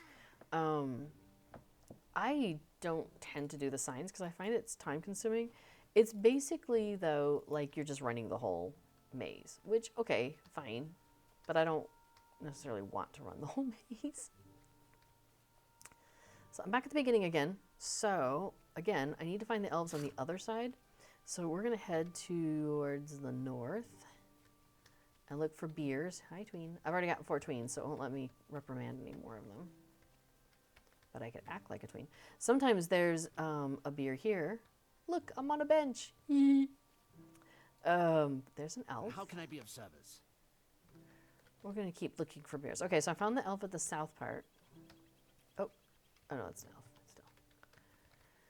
Or did I do all the beers? Oh, I did all the beers. No wonder I can't find any more. Okay, so there's an elf wandering. Yeah, I can show you on the map again real quick. Oh, not tweens. Disorientation. What? Show me the map. What did I do wrong? Oh, because I'm clicking the wrong thing. Misplaced companions, that's what I want. Okay, so at the beginning, we did the green elf, and then we did the orange one, and then we did the red one. We just did the blue one. So I'm looking for the purple one, and then we'll come back and and find the yellow one on our way out. So just so you kind of know what's going on here. That's what I'm doing. So I have managed to turn myself around a little bit. As long as I don't turn myself around, excuse me, I can usually find where I'm at in the thing. I thought that was the elf at first. I was like, man, she's moving fast. Here she is. Megawonnen. Okay, so I've now, golly, these sure are some high hedges. I was running around in here as Adamantia the other day, saying some of the things that the tweens say, because I thought that was funny. It amused me. All right, so we're going to run back, and you can kind of just skirt this northern side of the hedge. It almost runs the entire way. So now, if I go, and it's like a left, right, that kind of idea. But if I were to go to the right side here, that's going to take me towards the back towards the entrance. But I want to find that elf that's in a corner. So she's actually right here. So past this sign, and there's also a tween that jumps out of here and runs this way also. So you might encounter him. But anyway, this is a dead end, and that's where you find this elf. How can I be of service? And that's number 6. So now we're going to go back to that crossroads I was just talking about, which is right here. And now I'm going to work my way back to the front. It's like doing a Rubik's Cube. Like, I can do a few simple steps, and it's like, well, if I can do a step to get me to that simple step, then I can finish it, right? So it's basically, that's kind of how I look at the maze. Like, if I can get to this, then I know how to get to this, which I know how to get to the exit, you know? Sometimes I'm a little lost, but I'm like, well, if I can get to the center, I know how to get out from the center. So if you can find the center, you can go from there. Sweet All right, so we're going to turn that in, and we're going to turn this one in, What can I do for you? and we got our tweens, so we're going to turn this one What in. do you need? Now, I don't want to do his signs because I just don't find any joy in that. It is 17:49, so she's not going to be ready for us for another 10 minutes. Oh, you know what? I don't think we've done the drinks. Let's go do some drinks. Coolwitch says, I usually skip the tweens. I find that time consuming, but I've not run it at the same time as the beer quest. Not sure why, but I usually do all the quests one at a time. Like I said, I kind of like tripling up on those 3 because I kind of know where the elves are in general. And if the beard drops me next to an elf, then bonus. If the beard drops me next to a tween, bonus. I can also, as I'm searching for a beer, find a tween. And they spawn, like they have a certain number of spawn points. So that's the other thing. So like one of the spawn points is the end of the maze. Like he comes out of that area. So you can actually kind of hang out by the end of the maze and keep an eye out for him coming towards you, and you can catch him there. There's one that spawns at the very beginning of the maze, coming off of that bench. So sometimes you can hang out there and catch them as they're coming by you there. There's the one I showed you that spawns by the really close to the elf that's in the corner by herself. So sometimes, and because that one's really hard for people to get to, and he doesn't stick around very long, so sometimes I'll just kind of camp that spot because it's not often that people are going to catch that tween anyway, so I don't feel too bad about it. All right, so here's something I've started doing is instead of going and turning in this quest, because I just did the 3 tables, because I'm right here by the horse race, I kind of go ahead and do the horse race real quick while I'm here. Would you do something So yeah, I for find me? doing tweens, beers, and elves at the same time, I don't know, just something about it overlaps for me in a logical way. I know it sounds kind of weird. Oh, what was it, that rabbit or whatever was on top of the fence? That's funny. The other day I was coming through here and like 2 of the deer just like had their heads stuck in the hedge. I was like, what are you doing?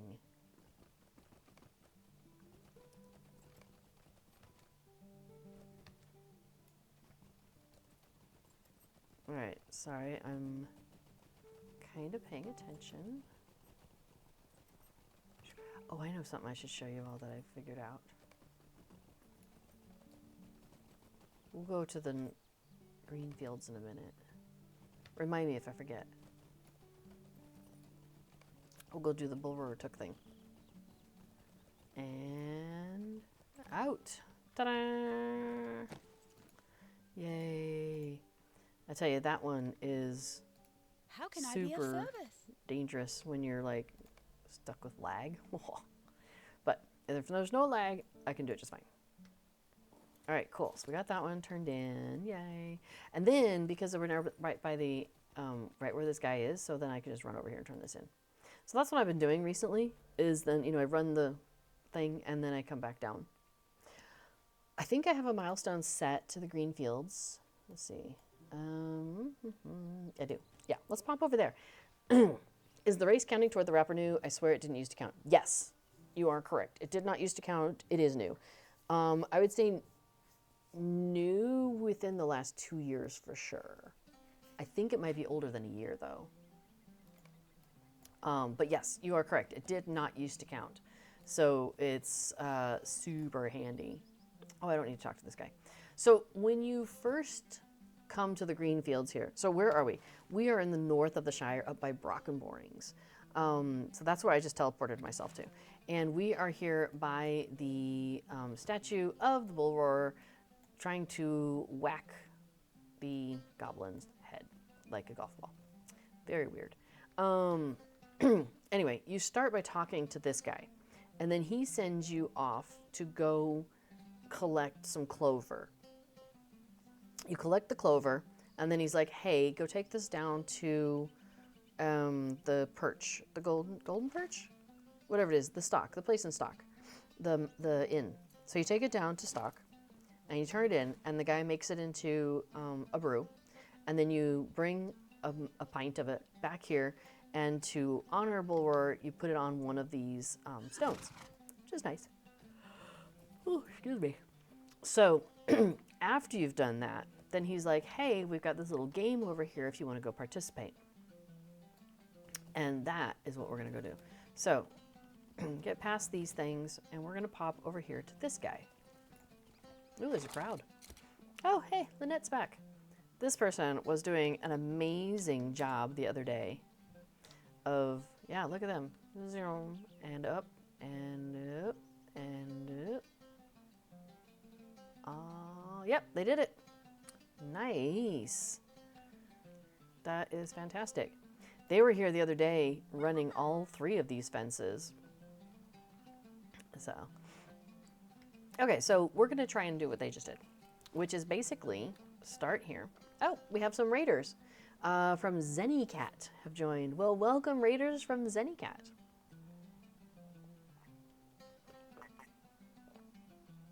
We are playing Lotro, Lord of the Rings Online. We are doing we're doing quests that count towards the Spring Festival. So I'm Little Redhead. Welcome. I call my stream Heart of a Hobbit because I am often a hobbit and I have a bit of a heart of a hobbit myself. So there we are. It's a Zenny raid, hide the rum. Well, I've got some Bulwer Took ale here. Look at them. Look at that. Look how good they are at this. Oh, is that what you have to do? You have to run on the roof. And then, look, there's pegs. You have to actually land on these pegs. Like, how? How is that even possible? And yet, they're capable of it. I'm impressed. So we're going to just do the Bull Roarers Challenge first, which is pick your official Bull Roarers Challenge brew tankard, toast to the brand boss, to the Bull Roarers health, and then make it across the fence to the other platform before time runs out. So we come over here. So we'll have some Bull Roarer brew in your honor there, Zanny Cat. There you are. Hope it's going well. It is going well. I'm working on getting rid of a cold, but aside from that, okay, so here we go. And we're going to jump. And we're going to jump. And we're going to jump. This is how I do this. I jump. Then I'm going to jump. Then I'm going to jump. Crumbs! I fell off the fence. I thought I had it. All right, we're going to try that again. I have turned off post-processing effects in case you were wondering why the screen's not all fuzzy. Good day. All right, let's try that again. But I do have that going back and forth thing. So, all right, let's try again. Here we go. Kabunk, and jump, and jump, and jump to here, and jump to here, and jump to there. Yay! We made it. You have won the Bull Roarers Challenge. So what I have to do is to turn that in is I have to go to the other guy over by the statue. I can't turn it in at the guy who just was standing there giving me the challenge. I have to come over here. So this guy then is like, hey, good job. Then I can choose, do I want 5 pints of Bull Roarers brew? Do I want a hat, a clover patch, which is a housing item, a Bull Roarers tankard, or a wooden keg? This is why I have already like 3 wooden kegs in my inventory. So I guess I will take the clover patch for now. So now I can go back though, because each one of these you can do once a day. Well, you can successfully complete once a day. You can fail it as much as you want. But if you want to complete it, like once you've completed it, you can't do it again. So, all right, so now notice that Bull Roarers Challenge is done. It's on a cooldown. So I can do north, south, or advanced. So I'm going to take advanced. Well, actually, I'm curious. What does north give me? Ally experience, spring leaves, in-league keg, brew, hat, clover patch, tankard, wooden keg, spring leaves. Yeah, it's kind of the same collection of stuff, isn't it, really? Good day. And south Might I have a word with you? is also the same. Okay, but it's 5 spring leaves, so that's nice. That is an option that I could take. But I'm going to do advanced, and we're going to give it a try. Stay. Okay, it's the same list. Cool. All right, let's drink it off. Yes, worth getting all the items as any cat. I know, right? Actually, you know what? After this, I think we should go by my house and see what kegs do I still need, because I'm not sure. And, ooh, I almost fell off the edge on that last one. All right, but we made it. We made it. Da, da, da. But I like with the challenge that I could choose to just take the spring leaves, and that is fine with me because I think I have enough of the housing stuff. But there we go. So let's check in on my house. So let's go to, I think it's Wellforth Way. Yeah. Yes, that's where I want to go. So we're going to go to my premium house up in Lindleby, my lovely Hobbit house. And I'll show you all what I've done so far. And so if Pamela, if you're still around and who else was excited about it? I think, I just forgot his name. I know a number of you were excited about it, so hopefully folks are still here. So I've done a little bit already. Actually, I've done quite a bit already. So, all right, Pamela, here's my house. So I've gone ahead and I got some of the Gammer's Best furniture already from this festival. Oh, let me stop. Wait till I'm not skating anymore. There we go. Okay, so I've rearranged the tables a little bit, so they're now more on this diagonal. My idea, I do have an in-league Sinister keg. Okay, cool. My idea is still to fill up this room with kegs and stuff. So I do have like a furniture spot there, so I can put, oh, I can put Clover there? How interesting. But I have, oh my gosh, I have a terrible inventory, don't we? Sorry, I just got distracted now. So I could do Clover here, but I was gonna do a wooden keg, right? Like that was my idea. Oh, and then I have an in-league keg, which is not the same as the Sinister keg. Groovy shrooby. Where did it go? Oh, I didn't get the wooden keg out. Okay. So let's go ahead and put the in-league keg here. We're just gonna pop them down. I'll rotate them later. And then we'll stick one of these here. Cool. And then can I put the Clover on the floor? Check that out. That's kind of cute. So my idea is to fill that room with kegs. So like the Sinister keg will go in there too, probably. And then though, let me get out of this. So, okay, so here we go. Oh, cool, which says I haven't run the fences in years. I might try it tonight. Yeah, I know, right? I just got back into running the fences, getting better at it than I used to be. So we have a Neil Patrick. I have that same house. It's in a great spot. I know, right? I love this location. So Pamela loves the new arrangement and the keg room. Yes. So here's what I've got. So we've got some soft furniture here for people to sit. We've got a table here in the middle. I might switch out the table, but it kind of looks cool, so I might leave it. I've got a table in the corner so far, Gammer's tea table. I might try and get the coffee pot or the teapot to put on there. I think that would look really cute. And then we've got a couple of stools here and the Clover table. I think it needs another soft furniture item in here. And I'm not sure if I need another couch or if I need another chair. Because we've got two of Gammer's Best couches. I've got Gammer's Best hall bench. And I've got Gammer's Best armchair. A footstool. Now, I could actually get a footstool, put it with the armchair, and then get another chair. Now, I don't know if I have enough hooks for this. I've actually started dragging hooks from downstairs to fill this. But I think it's right, and I think it's like the right thing to do. So, oh, Fontaine says the fence running is fun. I've been able to run all 3 paths quickly. That's awesome. I still struggle on the north and south. I haven't been good at it yet. So, okay, all right. So my objective then is to get an armchair and a footstool. There we go. Maybe I should make a note of this because I might forget by the time the stream is over.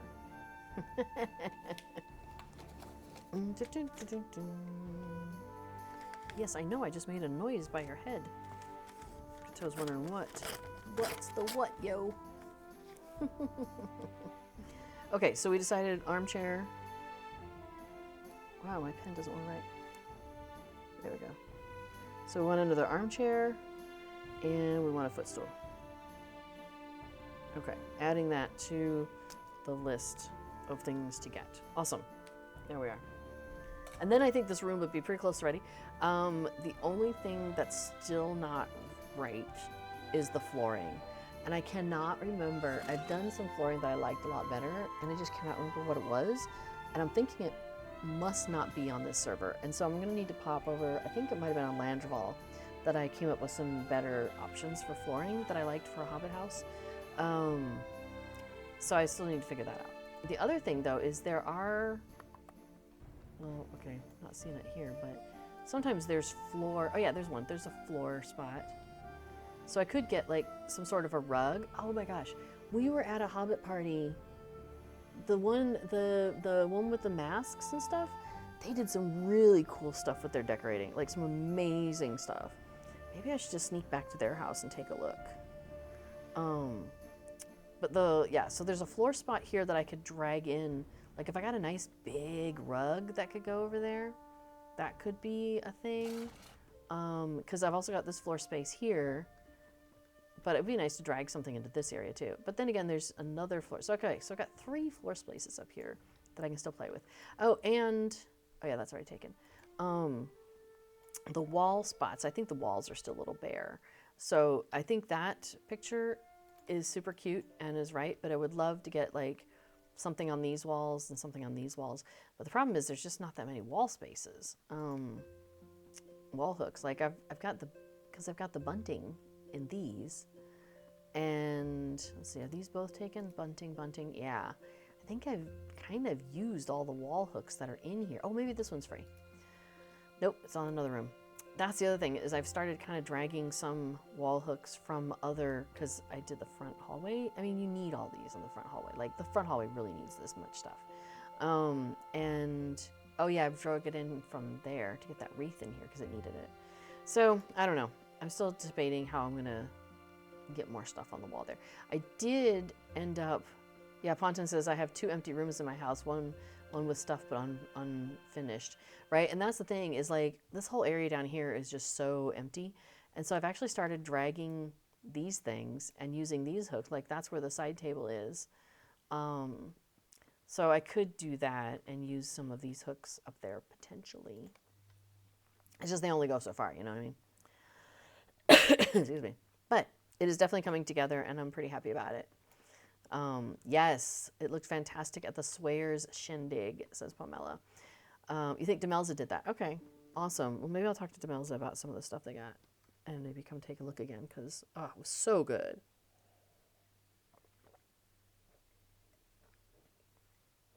It's, yeah. The way that some people have the ability to decorate, it just is so fantastic. Oh, Pamela says, your place looks so good. Oh, thank you. I had an idea in my head, you know what I mean? And so I'm trying to realize that idea. So I think if I could get like a nice big rug over here, maybe I should go to Deco Demio and take a look at the rug options and see what I've got. And then get like a rug or something over here or some flooring, something. I think that will help really, because I want the 2 spaces to kind of have a separate identity, you know? And I think that would help also. Yeah. And then, you know, these other rooms are doing all right. Like, well, I just put a table across that door. But yeah, so Bilbo's doing his thing in here. And then we've got our Yule-themed space here, kind of like the darker elf decor. And then we get into the lighter Hobbit decor. So, yeah, so that's how it's going. So I'm pretty happy with how it's coming together. Cool. Yeah, I wanted to show that. And then I've gone ahead and continued to leave some Yule decor out here. I need to switch out. I keep forgetting I need to switch out that welcome mat because a summer welcome mat at a Yule entry is kind of funny. So I'm making a note. Swap out the summer welcome mat. I'm not sure what would be a good item to put there. Oh, Pamela asks, what kind of tea am I drinking? I'm just having some, let's see, it was black tea, like a fruity black tea. I think it was like a caramel pear, really nice and tasty.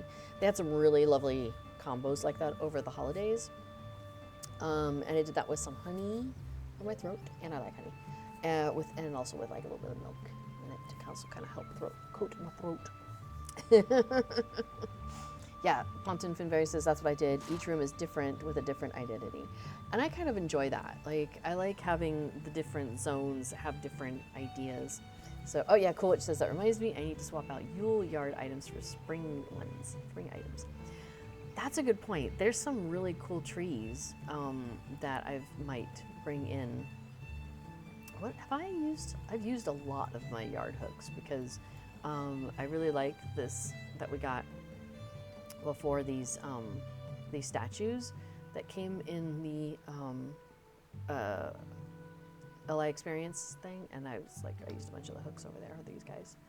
And then I've got those things going on, and then I really am liking having the kind of the row of the lanterns, kind of like, you know, directing people different ways. So this is gonna go. This ornate planter is like doing nothing for me, so that'll get moved out at some point. Excuse me. But yeah, so that's how the house stands at this time. Let's see, how many, okay, I have 45 seconds left to collect flowers. And then, oh, guess what? That will be my last Spring Festival activity. That's fantastic. So let's actually go back to, I want to go back to the festival grounds, which I don't have on here. Okay, let's do that. Sounds yummy. I'm having a Thai iced tea. Oh my gosh, I used to love Thai iced tea. When we were in the U.S., there was a Thai place not far from where we lived, and we would go there regularly for dinner. And I would get a Thai iced tea, and that thing has so much caffeine in it. So it was a little much for me, but oh my gosh, it was so good. 4, 3, 2, 1. Completed. A fistful of flowers. 2 spring leaves. Da, da, da. So I have now done 10 festival things with this character. So we're gonna talk to Tom, Sergeant Tom over here, and we're gonna turn in a taste of spring. He's like, come back tomorrow. You're awfully festive, yo. So one of the things I've been doing is, because I want to make sure I pick up the festival flowers and not forget to pick that up, is I've been kind of stationing my characters right next to that guy. So when I log in with them, the first thing I see is that guy, and I'm like, oh yeah, pick up that quest. So we're going to do that. And then we're going to switch over to Rose, who's my main on the server, and get her to finish, since we forgot to do that. Well, we didn't forget. I got busy, and I got really tired, and I was like, I got to go to bed. Okay, so we're going to leave her here. Cool. And we're going to swap over. So we do that. So while I do that, how is everybody doing today? We had gorgeous weather today.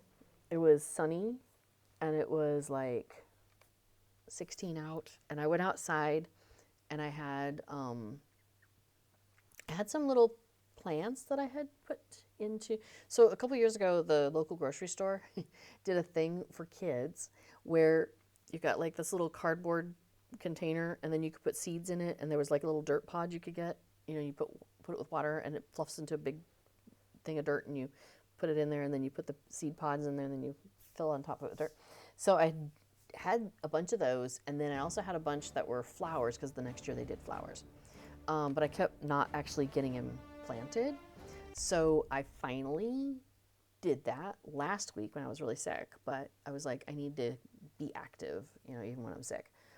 So I tried to do that, and but then I noticed this week that like the pots, the edges, because they're made out of like cardboard basically, were getting really moldy looking. And so I sent a picture over to a friend of mine here, and she's like, yeah, that's not good. She said those cardboard things though do have a tendency to do that. So it's best to just get the stuff out and replant it in somewhere else.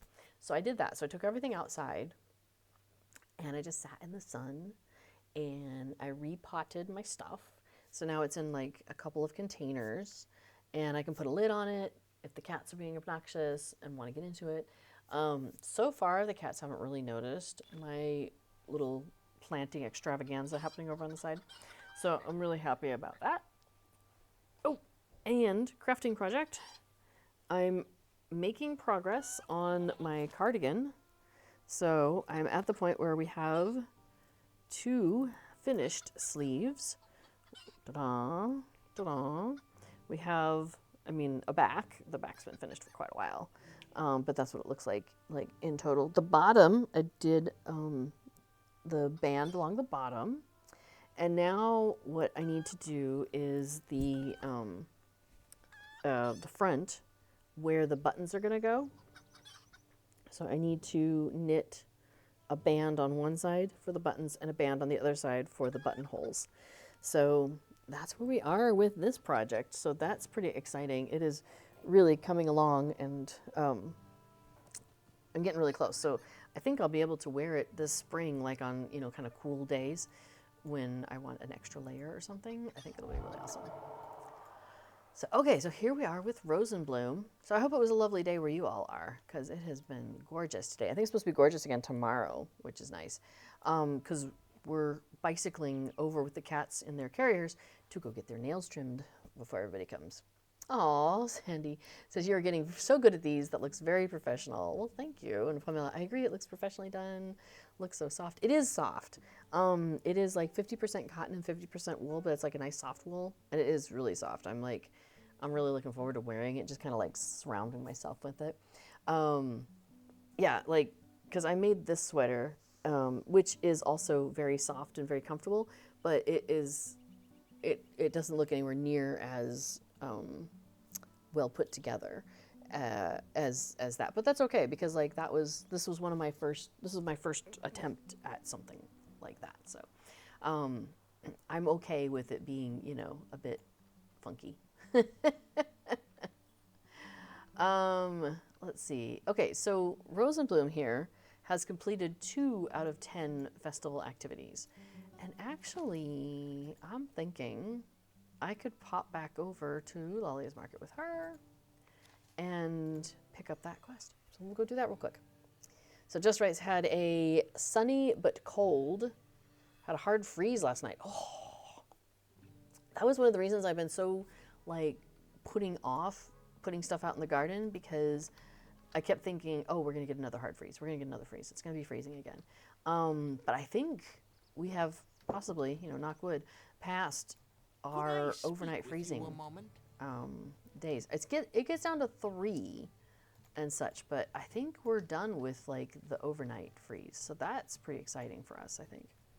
So Colwich says, very nice here. Looking forward to a walk after work. Oh, that's nice. Yeah,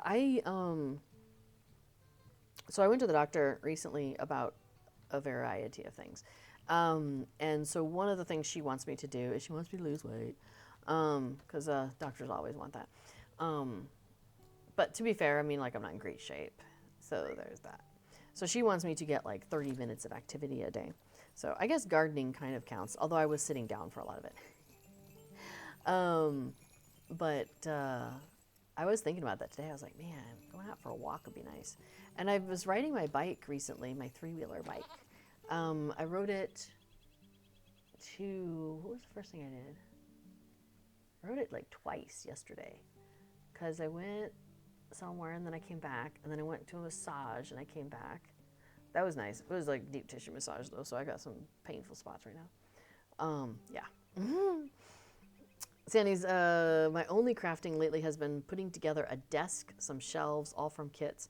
Hey, that's activity though. Right? Hey, let's go ahead and get started on my favorite trio, which is you and the tweens. I love how she's like reprimanding these tweens, and they're like, oh, I'm sorry.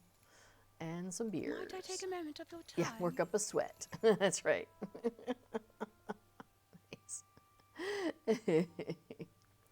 Well, the cats were outside a lot today. I don't know if you were here earlier when I was mentioning that there's a cat tower outside that before put together, or created, but it got finished like just as we were going into like the super cold and wet season. And so the cats didn't really partake of it. They were like, whatever, it's cold and I'm not standing out here on the shelf. But now they've discovered it, and they've been having so much fun with it. And today they were outside, and they were like out in the building we have at the end that they can get into, and they were like running around and chasing each other around and just being super squirrely. It was hilarious. And then they were like at one point Casper like came running down the cat run from the building towards the tower, because the tower is here by the house. And then he so they've been like jumping up on the different levels now because there's like 4 shelves, 4 different levels that they can play on. And so they've been having fun, like checking that out. Okay, so I'm getting this What do elf, you and need? I got, man, I'm getting elves that I'm gonna have to try to remember. Hey, whoa, tween, come here, come here, come here, come here. Hello there. Thank you. I need to find some more beers. Let's find some more beers. There's a dire beer, but it's not on my route. I think I have to go around. Anyway, yeah, so the cats were out there. Oh my gosh, and it was so warm and sunny. And at one point, like, Casper was laying down on the top shelf and just, like, sunning himself, basically. It was so cute. And then he got up and he, like, and Kato was right below him, and he got up and, like, bapped her on the head. I was like, what are you doing? He was being a little bit of a butt. Oh, that was convenient. Beer 3, beer 4. Boom, boom.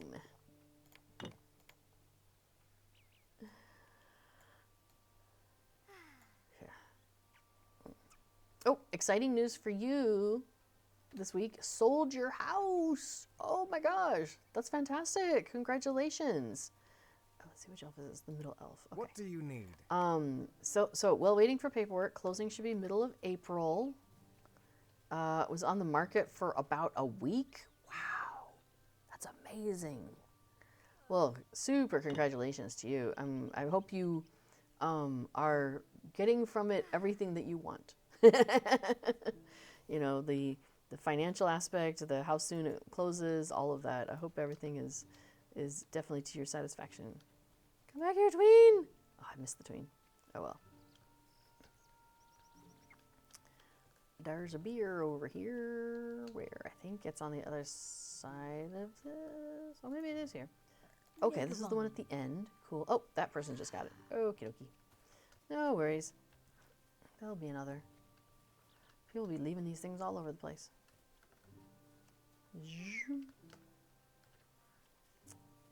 Oh, that's a dead end. Wrong way. Oh, hey, y'all. The sales this week, by the by, are, it's like, there's a 30% off one thing, or 20% off 3 things, or 10% off 5 things. Here, just go out to SSG here. Let me put sales. I think that link will give you the information about the code that you need, because you put in a code. And you know, let me see. Do I have any more beers that I need? I'm done with beers. Okay. Let me pause for a second. Oh, Sandy says, yes, I feel good about it. Yay. It needs a lot of work, so didn't expect much, but did not do badly. Oh, that's awesome. That's super fantastic. Yeah, you get to downsize. Kids are grown and gone. Just you and the kitties. Got a small apartment close to your elderly parents. Nice. Yeah, I think that's, yeah. That makes sense. Oh, yeah, because Pamela was asking, are you downsizing or wanted to live somewhere else? So you put the code in here, and then, and I think maybe I don't know what I did. And then, like, when you go to buy something, I assume that's the right sale. Am I off by a week? Hang on a second. Did it already go past? No, it's around still. So, make sure to activate the determine your discount coupon on the character you wish to apply the discounted item to. Oh, maybe I did it on a different character then. Maybe I did it on my high elf. That could happen. Because what was happening is there was like a little thing here. It said 30% off. Check here. And it was like a little checkbox. And so you check it, and then it activates it on that specific item. So that was really cool. And I haven't used it yet. So that's probably why it's over there.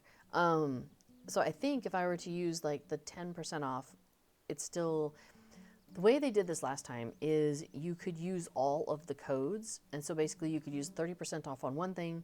You could use the 20% off on 3 different things, which is like, I got mithril coins or something, I think, with that. And then you could use the 10% off on like 5 different things. So now it does not stack. So if you're looking at something that's already on sale, like if you're looking at something that's 25% off, Lovely day, isn't if it? you're like, I'll use my 30% coupon on this, it's just going to bring it from 25 down to 30. Like it doesn't give you an additional 30% off of that.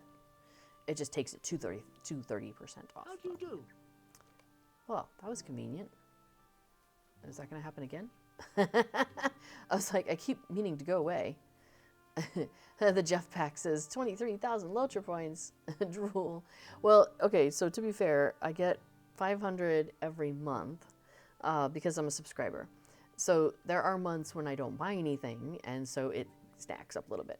Also, once every couple years, I will go and when the Lotra points are on sale and they're doing like the double bonuses, then I will go ahead and buy a chunk. Like I'll spend like 100 euros on it. But I figure I don't like spend money at the movies, and I don't do all that other stuff. So it's like it's where I spend my money. Well, that and board games. That's kind of where I spend my money, and yarn.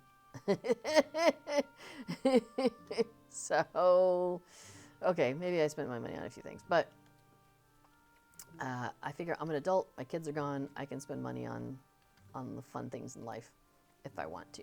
How do you do? One of those is Lotro. So every so often I'll just like buy up a huge chunk of Lotra points, and then it slowly fritters away year upon year, and then a couple years later I'm like, okay, need to buy another chunk. Oh, I forgot to finish finding the elves. Did we find all 3 of them here? Let's just start at the beginning, and I'm not there. Okay, here's this building. So let's go back to the beginning. Let's just go back to the beginning, because that's how I can always find my way around. Okay, here's the beginning. It's over there. So if I come in and go this way, elf number 1 is around here. That's not an elf. I mean, it is an elf, but it's not the elf I'm looking for. How are there no elves in this area? Oh, it's F10. All right, I have found a wandering elf by pressing F10. I have not previously What can I do had a for conversation with this elf today. Okay, so there's one, and then go this way, because I always go the other way. What's the right way? Yeah, and that's true. Sandy points out, plus you are a deed fanatic. Yes, I do get Lotra points from finishing deeds. Okay, there's elf number 2. Hi! Hey, everybody. Here's a Casper. Hi, buddy. Yeah, oh, you've been super sweet. Yes, you are. What's up there? Yeah. Were you sleeping? Were you upstairs sleeping? Yeah. He likes to go and sleep on our bed, and he crawls under the covers when we're not there, and he just sleeps through the afternoon. It's so super cute. Yes, pretty white foots. Yes, you do. You have adorable white feet. Yeah, you do, honey. He's got his white paws, and then he's got more white in the front of him than Kato does. Yeah. Hey, sweet boy. Hi. What's on your mind? I know, it was gorgeous outside, wasn't it? Yeah. He is, for those of you who are new to these cats, he's about 1.5 times the size of Kato. He is like massive compared to her. It's really funny. I know. Look at Casper's regal profile. I know, right? There's times when I'm looking at him and I'm like, oh my gosh, he's just like this king sitting there. I mean, he's kind of a derp too, but you do have this very regal profile, buddy. He's so photogenic. That's what. Oh, and he's just a lovey, aren't you? You've been a sweetie pie. Oh, sweet boy. Yeah. Oh, he's purring it up now too. Oh my goodness. You're so funny. You're a funny boy. You're so sweet. I got some, so at IKEA, they have these little beds for dolls, but they also happen to be a really good size for cats. So, not too long after we got the cats, we went to IKEA and I got a pair of those. And then also in the same area, they have little pillows for kids that are like really kind of small, and they happen to be the perfect size to fit in that doll bed. So I got those to go with the doll bed, and put those out for the cats. So they have been pretty just like nonplussed about them, like whatever, like totally ignoring them. Well, we just got new doors at the back. Hi, you're so adorable. You really are. Yes, you are. Oh my goodness. Oh my goodness, you're being so cute. And now that the sun's out a lot more too, so one of the cat beds ended up by the back door, and in like perfect sunshine all the time. And so now he has discovered it. And so every so often I'll look over and there he is climbing up into it and laying down and looking super cute. Yeah, you are. Oh my goodness, you are purring up a storm back here. Hang on a second. Let me see if we can get you on sound.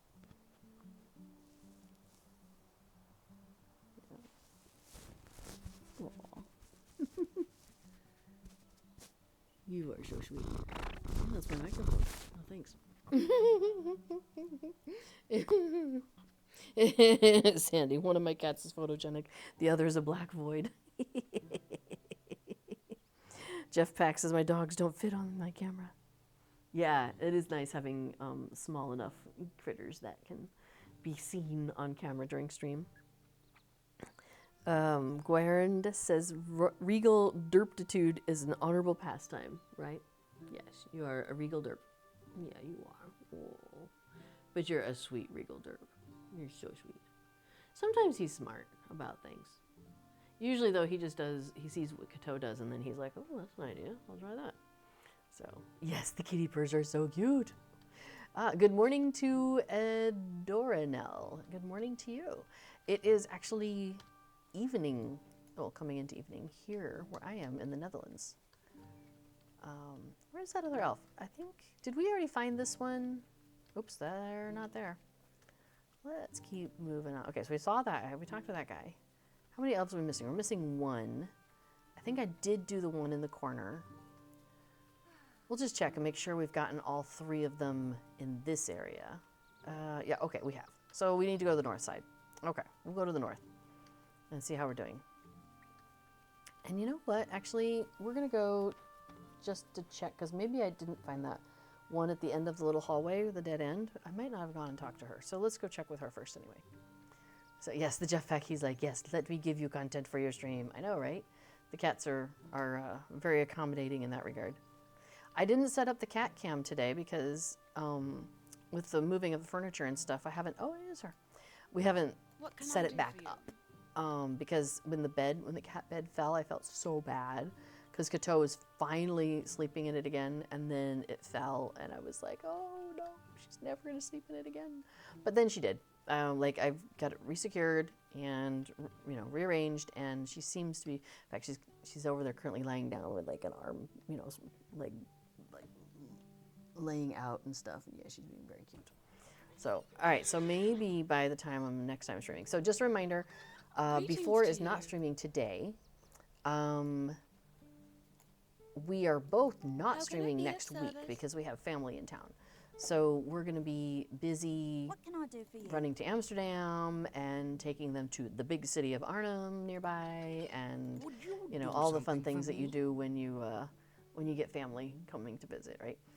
So we'll be very busy bicycling everywhere, well, not everywhere, but bicycling some places, and then taking the train and the bus, which I love to do. So yeah, we're going to be really busy next week. So no stream by us next week, but then we'll be back the following week after that. So that will be, I finally got my Lotro calendar, or not Lotro, my Lord of the Rings calendar. I finally got a 2024 Lord of the Rings calendar, by the way. You'll all be proud. Because, to catch people up on this, I had put a 2023 Lord of the Rings calendar into my basket and forgot that it was a 23 and forgot to get a 24. So yeah, when my calendar came, I was like, how come this doesn't have leap year on it? What's going on? The leap day. I was like, oh, it's the wrong year. So, because I've been just using the same Lord of the Rings calendar from like 20 years ago, and just putting sticky notes over the days of the week. And I was like, I could buy a new calendar. So I did. But now I bought 2 new calendars. Anyway, looking at the calendar, today must be the 19th. So next week is the 26th, though we're not here. So the following week will be the 2nd. So April 2nd. We'll be back April 2nd. Oh, yeah. Greetings, friend. Oh yeah, Sandy says, enjoy your company. We will. They're excited. We're excited. Like, it's going to be fantastic. Adornell says, just started my day and enjoying some tea and breakfast. How is the Spring Festival going? The Spring Festival seems to be going really well here. So, what are you having for tea and what are you having for breakfast? I just finished my fruity black tea, like the grocery brand, that had some honey and some milk in it. And let me see, Pamela had some Thai iced tea. So, gotta share your tea, what you're having. Share the tea, spill the tea, don't spill it, for real. But yeah. Name My Patient says, did the family watch some Not Just Bikes videos to prepare for bikes everywhere? I know, right? I love Not Just Bikes. I am so orange pilled. But I live here, so that's also like, I was kind of already, like he says things and I'm like, preach it. I'm with you. Sandy's having some sweet black tea. Lovely. They actually, the family that's coming to visit, they actually do bicycle in their area. They have some trails and some places they can go with the bikes. And so they do that often as a group as well. Ooh, that's a nice outfit. I love the long scarf choice there. The orange with the dark greens. That's really pretty. And the hat, that is a good choice. Bravo. Wait, hang on. Let's see if I can I inspect this person? Let's find out. Yes. Okay, now I'm curious what all, do they have a second neck thing on or is it just the scarf? They've got, oh, they do. Okay, I was wondering. They've got the mantle of hidden peaks mixed in there. Because I was gonna say, I didn't think that scarf, that snow strider's mantle, I didn't think it did that much. Yeah. Oh, that's really nicely done. Bravo, you. Okay. I know, right, Pamela? That is a great outfit. They look so good. I know they'll probably be like, why does this hobbit keep riding around me? What's going on? That is a, look at that, it's seamless.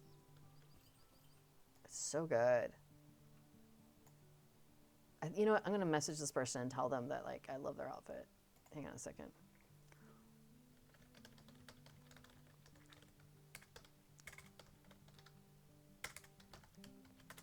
Okay. Otherwise it seems rude to stare at them without saying something. Anyway, oh, just Right's having some egg salad. Oh, let's see what's Adoranel is having some dragon pearl jasmine tea with a tiny bit of honey. Well, that sounds just like luscious. Eating some homemade egg salad sandwich. Oh, egg salad sandwich. That sounds kind of good. We're like a little low on food in the house right now because I'm just like, I've been too tired and before's been tired and busy and like, yeah. So we've just like keep ordering out, which is not a great recipe for getting like more food in the house. We're just really bad about it. Oh, you know, okay. Oh, we should go do the green fields. Let's do the green fields with Rose.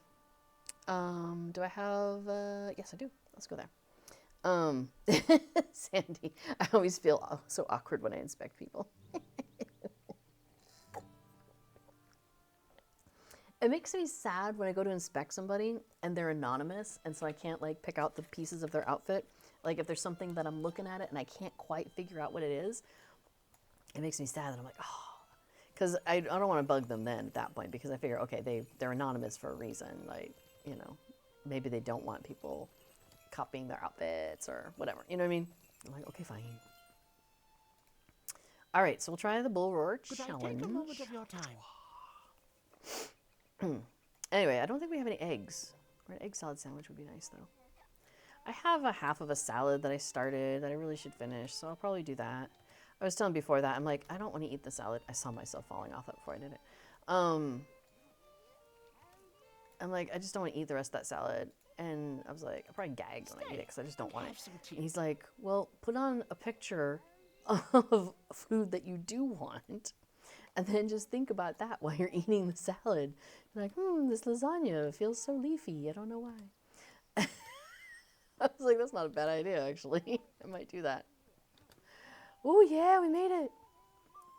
The other funny thing is that it's It's a salad with tuna in it, which I like tuna. Like, that's not the problem. Casper really likes tuna. So if I pull it out and he's around, he will like climb on me to get Hello it. there. All right, so Might this I is the speak one where I with do you a the same moment? thing I just did, but once I drink the brew, I only have 21 seconds. So we'll give that a try. If I can do the same thing I just did, it is less than 21 seconds. I discovered that jumping a lot is my key to success here. Whoa, we almost missed that. Did you see that? Oh my gosh. Whew, but we made it. Ponton says hello to Dornell. All right, so this one, you go here, and then you go here, and then you go here, and then you go there, and then you jump up on top of there. And you come here, and then you do these posts, which I just think is, how is that even possible? Or to do this side, you do this, come around these, there's a post there, come around, series of posts here, and you go around more posts. Oh my gosh. You know what? I don't think I need that stress in my life. Ponton, if you were ever doing it while I'm streaming, I'll just like come and watch you and we can just be all like, yay, go Ponton, good job. But I think I'm Hello not there. up for that.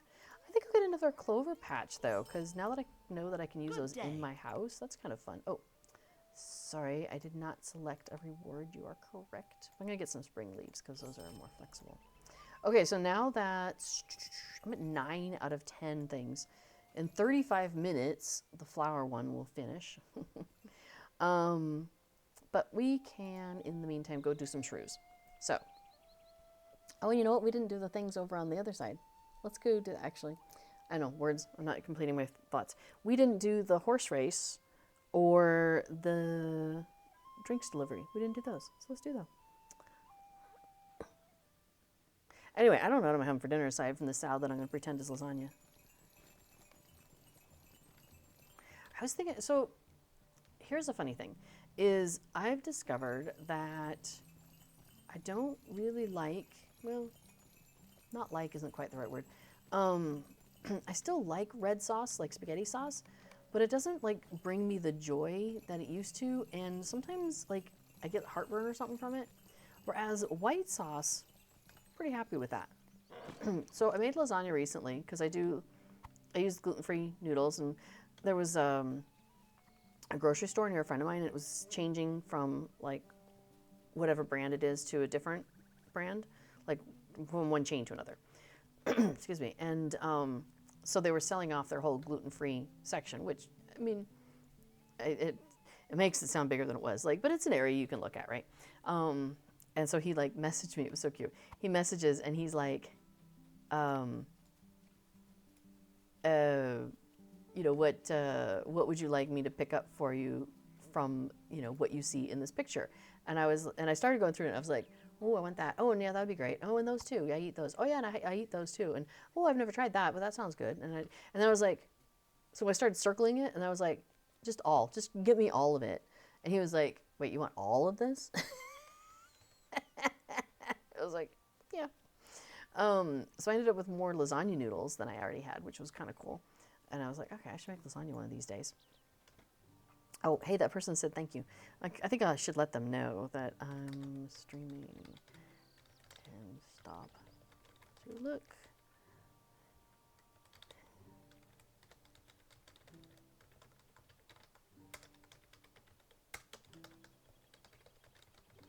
Hang on, I'm letting them know that they were on stream.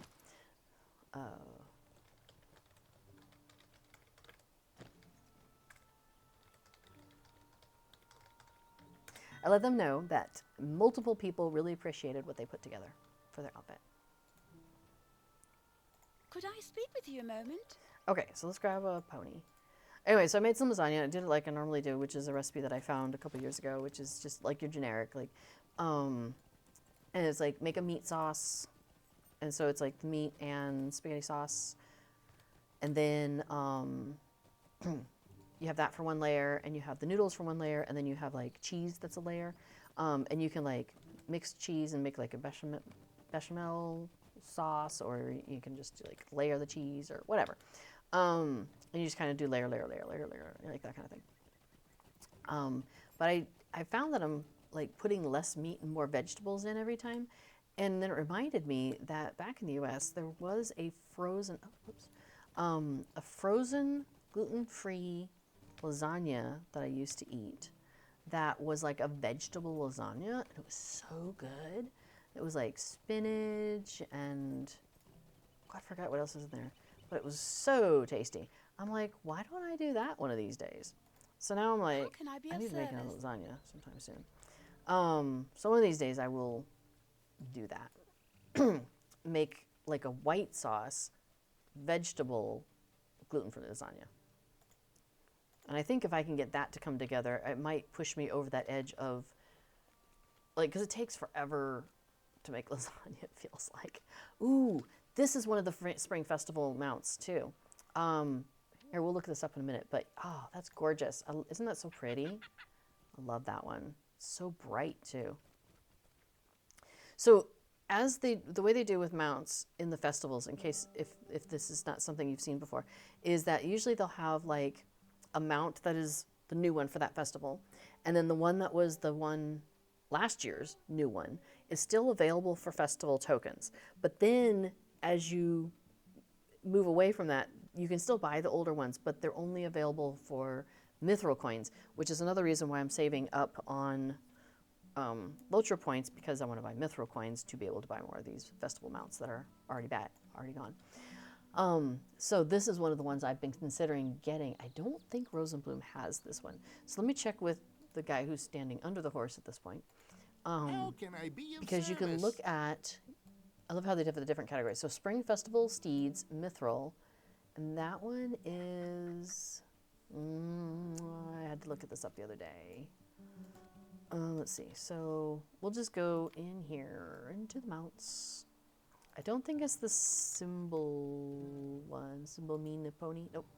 No, but that one's cute. It's not the blue Rowan, but this is the next one. Let's see. Oh no, Spring Fest. Nope, it's not that one. It's not. Oh, it is. It is. It's a Lisuin pony. Okay. And I'm pretty sure I don't have that one.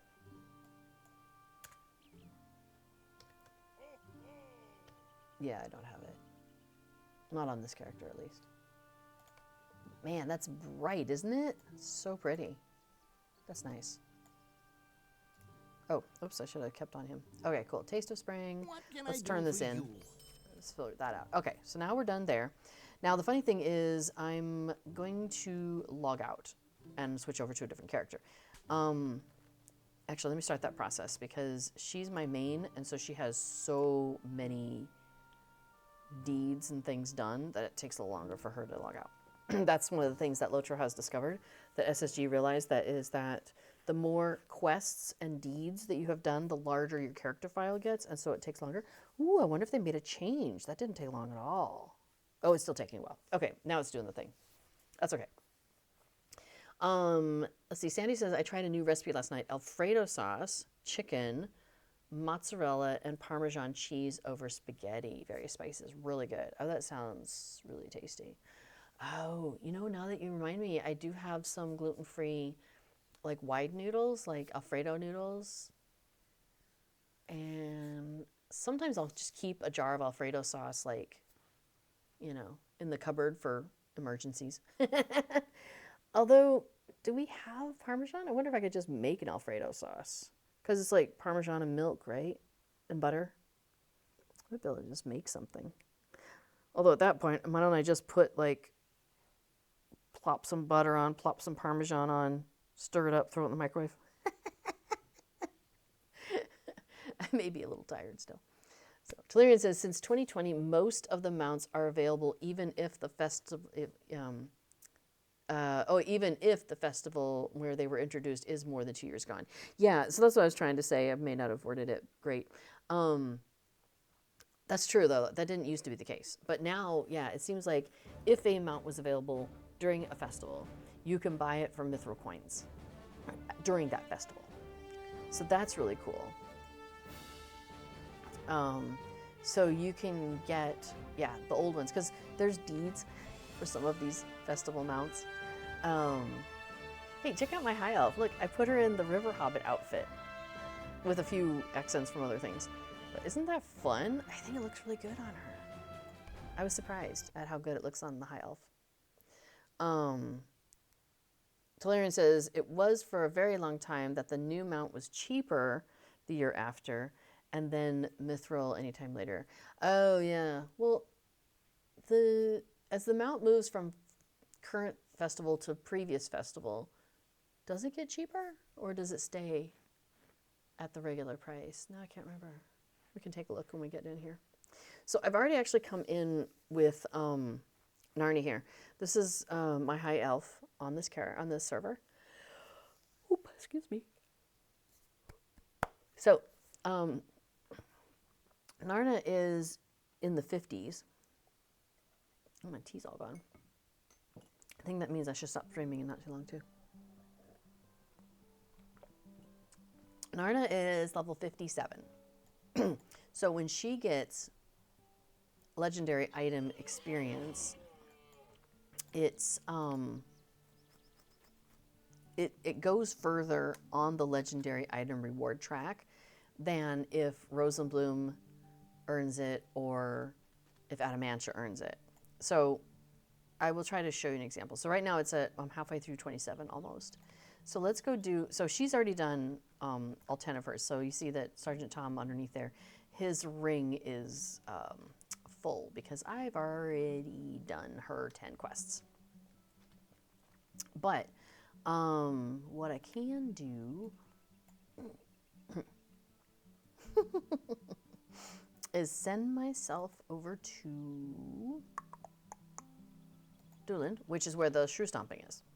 And that comes around every like 10 minutes or whatever. Oh, right, we were going to talk to Tom here, weren't we? We were going to look at Tom and his stuff. This poor guy stuck underneath that horse. Okay, so... What can I do for you? The Festival Steeds. The current one costs 40, and last year's cost 40. Oh, she doesn't have either of those. That's okay. I don't need to get all the steeds on this character. Okay, so they're both 40 if you want the steed, and then all the rest of them are mithril. All right, we're gonna go. So they're the same price, but 40 is not bad. I don't feel like. I don't know. Yeah, it doesn't feel that bad. Pamela says, from what I've observed, mounts that still cost festival tokens still remain the same price. Okay. Same with those that cost mithril. Yeah, it's just like 70 mithril or whatever. Yeah. Yeah, I have noticed that when they cost mithril, they're all the same amount, like 70 or 75, something like that. Yeah. So that's, oh yeah, was it with this character? Let's double check this real quick in the Lotro store. Because you know what, maybe, no, I didn't end up using my 30% off coupon, so I don't know what happened to it. Can I use it on mithril coins? Kind of curious. How many mithril coins do I have? Let's look in the wallet. Oh, I do have a few on this server. But now I kind of want to know. All right, well then hang on a second. I kind of want to know. So let's go back to the sales. Because I need that link. I need that coupon code. Okay, so it's discount 30. So let's grab that and let's put it in here. This coupon has already been used. Interesting. So I must have it on another character, and I wasn't thinking about the fact that you could like not, if you didn't use it. Somewhere, one of my characters has a 30% off coupon sitting in the store. Oh well. Okay, well we're gonna go ahead and grab the shrews. So what I do is I open up my inventory. Stay a moment. And I have the skills. I have previously put them on one of my skill bars. So I make sure that that skill bar is showing. Might you spare a moments of your So I have those two things going on when I pick up the quests and pick up the shoes. And then we can jump in here and tumble. Oh yeah, so satisfying. So the reason I do that is then I close my inventory And the skills are there on the skill bar. I don't have to drag them back in again. So just as a, keep that in mind. If you're like every time, like, why do I have to drag this down? That's a way that you can make that happen so that you don't have to drag it down. Dame Hypatia says, I managed to catch the pie eating contest today with the last of my active twinks who hadn't done it. Cute. Hey, Dame Hypatia, were you there? Were you here when I was showing my cardigan that it's not quite done? I haven't done the bands yet. But everything else on it, well, and I also need to weave in some ends at the bottom. But I did the band on the bottom. That's finished. Oh, and then, so I've been putting off doing that. Oh, I didn't realize that was warm. Because I'm going to have to space it out just right. Or I feel like I'm going to have to space it out just right. And so I have been like kind of putting off getting that done. So I really wanted to have like a cute little hat to wear. And I thought like the flapper hats are sweet. So I made a little flapper hat while I was, not doing the other thing. Isn't that cute with the little flower there? And I decided to make it with like a wool that I had. Let's scooch that around a little bit. Let me move it so the flower's more to the front. But I think it's going to be too warm for now. So I may have like missed my timing on when this would be right to wear. But isn't that cute? There we go. It works really good if you have like a little hair sticking out so it looks like it's a curl. So there's my little flapper look. So I got a few ends to weave in on this, but that's pretty much done. But really what I want is a hat that has like a brim.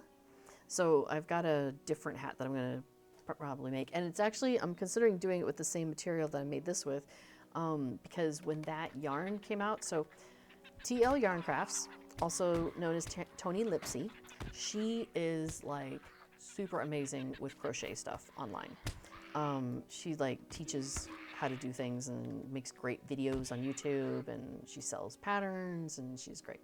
So she ended up in a collaboration with Hobby, Hobbie, excuse me, and put out a yarn with them. And it's 50% cotton and 50% wool. But it's like a soft wool, so, and that's what I made this out of. So when that yarn came out, which is, the brand is called Happy Place, which I'm like, that's fantastic, because yarn is her happy place. And so she had like 22 or so colors, and they came out in either a solid where both the wool and the cotton were dyed the same color, or a melange where the wool was dyed but the cotton was not. I think that's the right order. One of them's dyed and one of them's not. So that's where you get that kind of like, so that's why, so this is actually the same color twice over. It just happens to be that this is the solid where both strands are dyed, and this is the melange where one strand is dyed and the other one is not. So that's why that goes together so well, because it's the same color, just basically with a, one is dyed and one's not dyed, and that's fun. Anyway, so when Happy Place came out, I was like so excited for her. So I just bought more yarn than I had ideas for. Yeah. you know how that goes. So I've got, okay, hey, hang on a second. Let's finish this. Okay, so we didn't get the big shrew. That's fine, whatever. So here we are on the reward track, and we're at like halfway-ish here. And then I'm gonna turn in this quest and watch the bar move. So it was visible, right? Like that's how much of a change it is on these kinds of characters. So that's really nice. By doing it on a lower level character, because she's level 57, and you don't start getting LI reward experience until you're like 51, maybe 45. So not far from where I could have done it basically. So anyway, okay, yeah, so I bought some like orangey orange yarn, and then I've got like the melange of that, I think. So it's like a a lighter version, and then I've got like a sand color, and then I think that might be the lightest, or maybe then a cream as well. So I was thinking about, so the hat I got the pattern to, it's like, yeah, and it's like kind of got like the hat that comes down there and then like a brim that comes out. Oh no, I thought it was, oh no, that's right. I got the houndstooth one instead. I was gonna make the one that's like a sun hat, but again, I got a different one that's like a little paperboy cap, you know what I mean? Where it's got like the back of it and it's like sits fun like that, and then it's got the little brim. Like just kind of goes like a half circle. So that's the one I'm gonna try. And I was thinking, you know, I want it to be summery and summery colors. But it does like this houndstooth pattern. So you've got like, you know, a dark color, a light color, dark color, a light color, dark color, light color. So I was debating if I want to do that with like the orange and the sand. It'll be a little more subtle, maybe, than if I did something as, you know, strikingly different like between these two.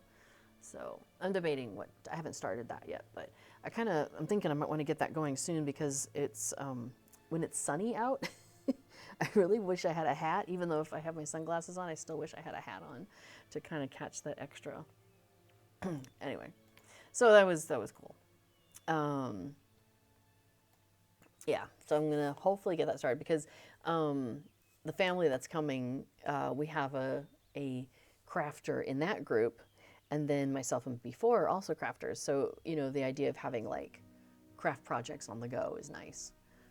So I want to get that started at least, so I have that as a project on the go. The other thing though is this is actually reasonably portable. So if I get that started too, I could actually keep that and work on that like on trains and stuff.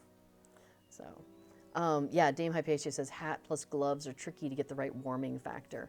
Yeah, I think, and I was thinking of this as being like something I would wear in the spring, but it is definitely warm. So I think it is because it's wool, and I mean, I kind of should have thought of that, but that's okay. Oh, what happened there? How interesting. I did something weird in my stitches. How funny. Anyway, yeah, it's definitely a cooler weather item. But it's okay, it looks cute. So, turned out all right. Okay, so what I'm doing is I'm just kind of hanging around here with Narna, waiting for the next one to begin. I have already gone and done this one, which is you go and collect like twine and stuff like that. And I've already done this one today, where you go and pick flowers and then you put them in the garden. I've already done that. The thing I haven't done yet today with Narna is there's a quest to go to the Shire and have a chat with a couple of different folks, because basically this lady here, this elf here, and this hobbit over here were having a conversation about how do you get rid of shrews. And Might you spare a moment of your so, time? yeah, they've asked you to go to the Shire, have a conversation with a few people, and find out how the Shire shoes Stay shrews. a moment. Which I think is hilarious as a quest name. Love doing that. Oh, let's open this festival box. 5 and 5. So yes, how the Shire shoes shrews. That's the name of the quest. And for that one, you have to go talk to Nibs Cotton, who's at Cotton Farm. So that's north of the Green Dragon at Bywater. Sorry, south. Talk to Wald Sanson over at Sanson's Farm, and then talk to the Gaffer in Hobbiton. So what I might do is, because of the gap of time between when one of these shrew stomping events ends and the next one begins, there's time to run over and probably get most, if not all of that done. So we might pop over and do that. I'm just looking at Kato, she's snoozing. And then Casper's over on the couch, of course. Okay, so this, I think I will do this round, and then we'll go do the Shire thing and come back here to turn that in, so I get some more LI experience. And then we might do another round of shrews. But I think that might be it for the night for me. So if anybody has any other things about the Spring Festival that they wanted me to cover or look at or anything like that, make sure to pop that into the chat pretty soon. I just got my haircut yesterday, by the way, so I'm just like still trying to figure out how to get like used to what it does. You know what I mean? We're still in negotiations. Let's see. Oh, Dame Hypatia says I'll have to look for the German name of that quest. Sometimes translations are great, and other times they're boring. That's funny. So, Loshire Hobbit, there you are. You got lost in the land of the big folk. Aww. AKA work. Missed most of the stream. Well, I'm sorry to hear that. Yeah, and unfortunately, before is not going to stream tonight, so we are actually coming up to the end of our household streaming. Oh, is... what's his name back? There's another streamer on Tuesdays. I still haven't caught his stream because he's US based and he's doing like a run through up to Rohan. I think he's on at like 8 or 9 o'clock US Eastern time, and I've heard he's really good. I heard he's Mei Lung. Thank you for that, Pamela. Yeah, and people have said they really quite enjoy his stream. So if you are about later on, there's another streamer for you at least. But yes, Loshire Hobbit says I'll watch this later. Yes, it will be. I will make sure to have it on, like I'll upload it to YouTube tonight, so it should be there before I go to bed tonight, probably. So, we have had a lovely stream.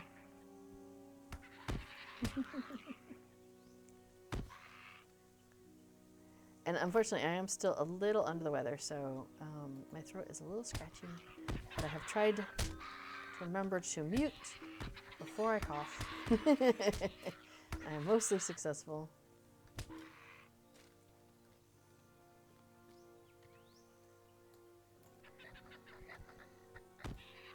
Oh, that's a good point. So yes, Pomelis is definitely worth a rewatch. We got some beautiful home decor action. We got to see Casper and the cardigan that I'm working on. So got to show off the new haircut. Pamela, I'm not sure if you were here when I mentioned it, but I had intended to go in for a haircut. Oh, okay, that was like really short in the back, but then it would kind of like come along and make a point, you know? So it would be kind of like, you know, like, but we're kind of like missing some of that. Like it didn't all show. Some of it ended up on the floor. I mean, that's okay. So it was so funny. As last night I was at a thing and I said to somebody, I went in for one hairstyle and I came out with a different one. But that's okay. Because they're both the idea of what I wanted and what I ended up with both are acceptable. So it worked out just fine. Okay, so we're gonna pop over to not the Greenfields, Hobbit and Bywater, so that way we can go talk to the Cottons and we can go talk to the gaffer. Oh, Pamela asks, not about the Spring Festival, but did they change the missions yet? Oh, I don't know. Well, that reminds me that we didn't do... I meant to go and do Red Maid on my Hunter because it's really easy. Because what I do is... So there's festival instances. So they're basically... One is a kind of more fun, cutesy, light combat style instance. That this time is called Bees Big Business, and you go around protecting some bees from goats while the bees are pollinating some big flowers out in Bjorning land. And so that one's really cute, but it takes some time, and you do have to actually be able to do some combat. And well, I'm a minstrel on this character, and so it's not impossible. I can do things, but I'm not great at it. And then on my other character, Adamantia, she's a burglar, and I can throw a knife. Like, I'm so bad. I'm so bad at being a burglar. So I don't try to take her into instances unless somebody else is like taking care of me. I went into an instance, actually, I think it was Flago, the other day, and he just like took care of the whole thing because I'm like, I'm useless. I'm sorry. Agartha asks, change missions in what way? Oh, Pamela says the bob is cute. I love bobs. The way they frame the face is lovely. Yeah, that was my idea, is that it's an inverted bob. Like that I did get, I guess that's true. I was just looking for a pointier inverted bob. You know what I mean? But this is fine. And it's actually really easy to play with so far in the 24 hours that I've, had it. I've been doing like the hair clip thing to hold it back, and I'm trying to get it to floof a little bit more, and it's starting to get there, and those sorts of things. Because I do remember when my hair was short before it grew out, and it was floofing really nice. I was like, yes, perfect amount of floof. Just a moment. All right, so here's the gaffer, and he's like, the shrews are everywhere, nothing to be done about it, and he just bops him on the head. Off he goes. He says, see that? Bold as brass. So funny. All right, so now I need to go over to the Sanson's farm, which is out here. And, well, it's over by Mickledelving, but I don't think I have transit to Mickledelving. So it's not too bad to just ride over land. It's not too bad. Telerian says some mission hubs have rotating sets of missions. And Agartha says they changed the rotation of the Elder Slade missions in order to present a proper set of malices for delvings. Does that answer your question, Pamela? Because I didn't actually read the release notes from this last one. I've been tired, and reading. Yeah, the reading thing is still. I've had some. So I'm not as cognitively with it, as cognitively adept as I have been in the past. And one of the things that has really dropped. One is sometimes getting my thoughts in order. And then two, reading. It's really weird. It's really frustrating. So, anyway. So I did not read the release notes this time. All right, this guy is like, it's getting cold, trying to get the, shrews to go away. Do you hear somebody, Qatar? Her head just popped up. Is there somebody at the stairs? Okay, so now we got to go back to the festival garden. So, oh no, my teleport's not ready for another 42 seconds. Did you know you can go ahead and click on it, and it'll just sit there, and it's doing its little animation thing. And while we wait, but once it's the timer goes, as soon as the timer goes, it'll go ahead and activate. So that's kind of cool.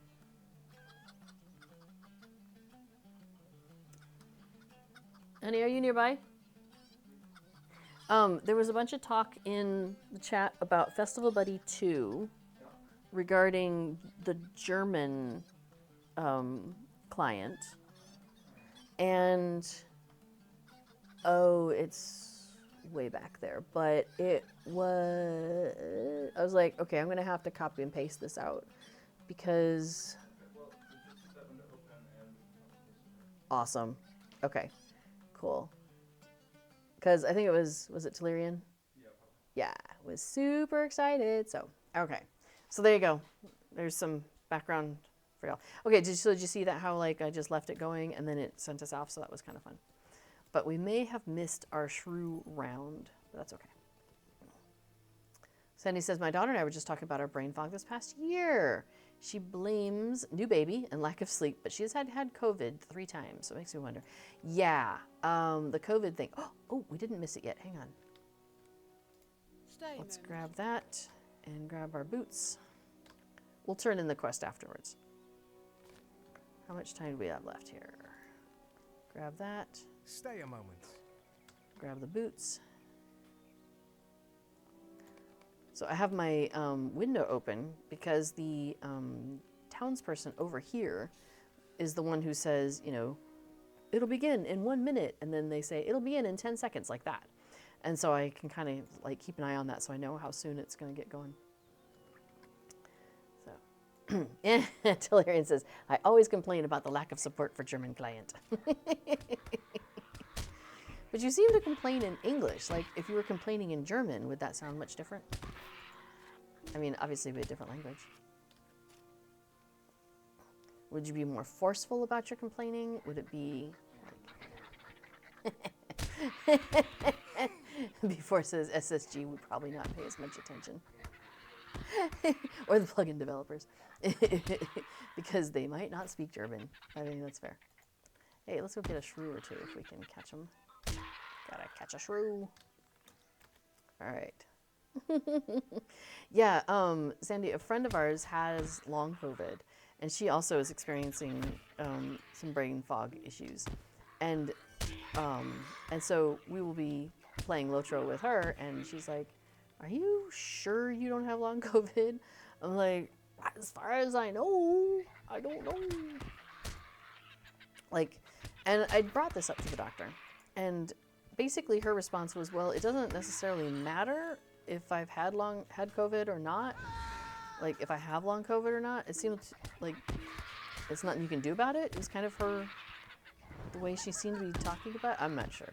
I don't know. We do have a slight language barrier between us and the doctor sometimes, I think so. So it could be an explanation, yeah, as before saying in the background, it could be an explanation, but not a cure.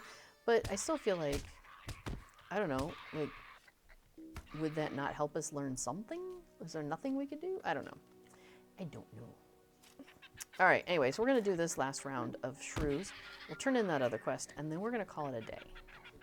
It's a day. Oh, I can't kick any more shrews? No, I do need 2 more. Kick a shrew. Oh, maybe we've got lag. Okay. There's a lot of people in here, so that could be part of a problem.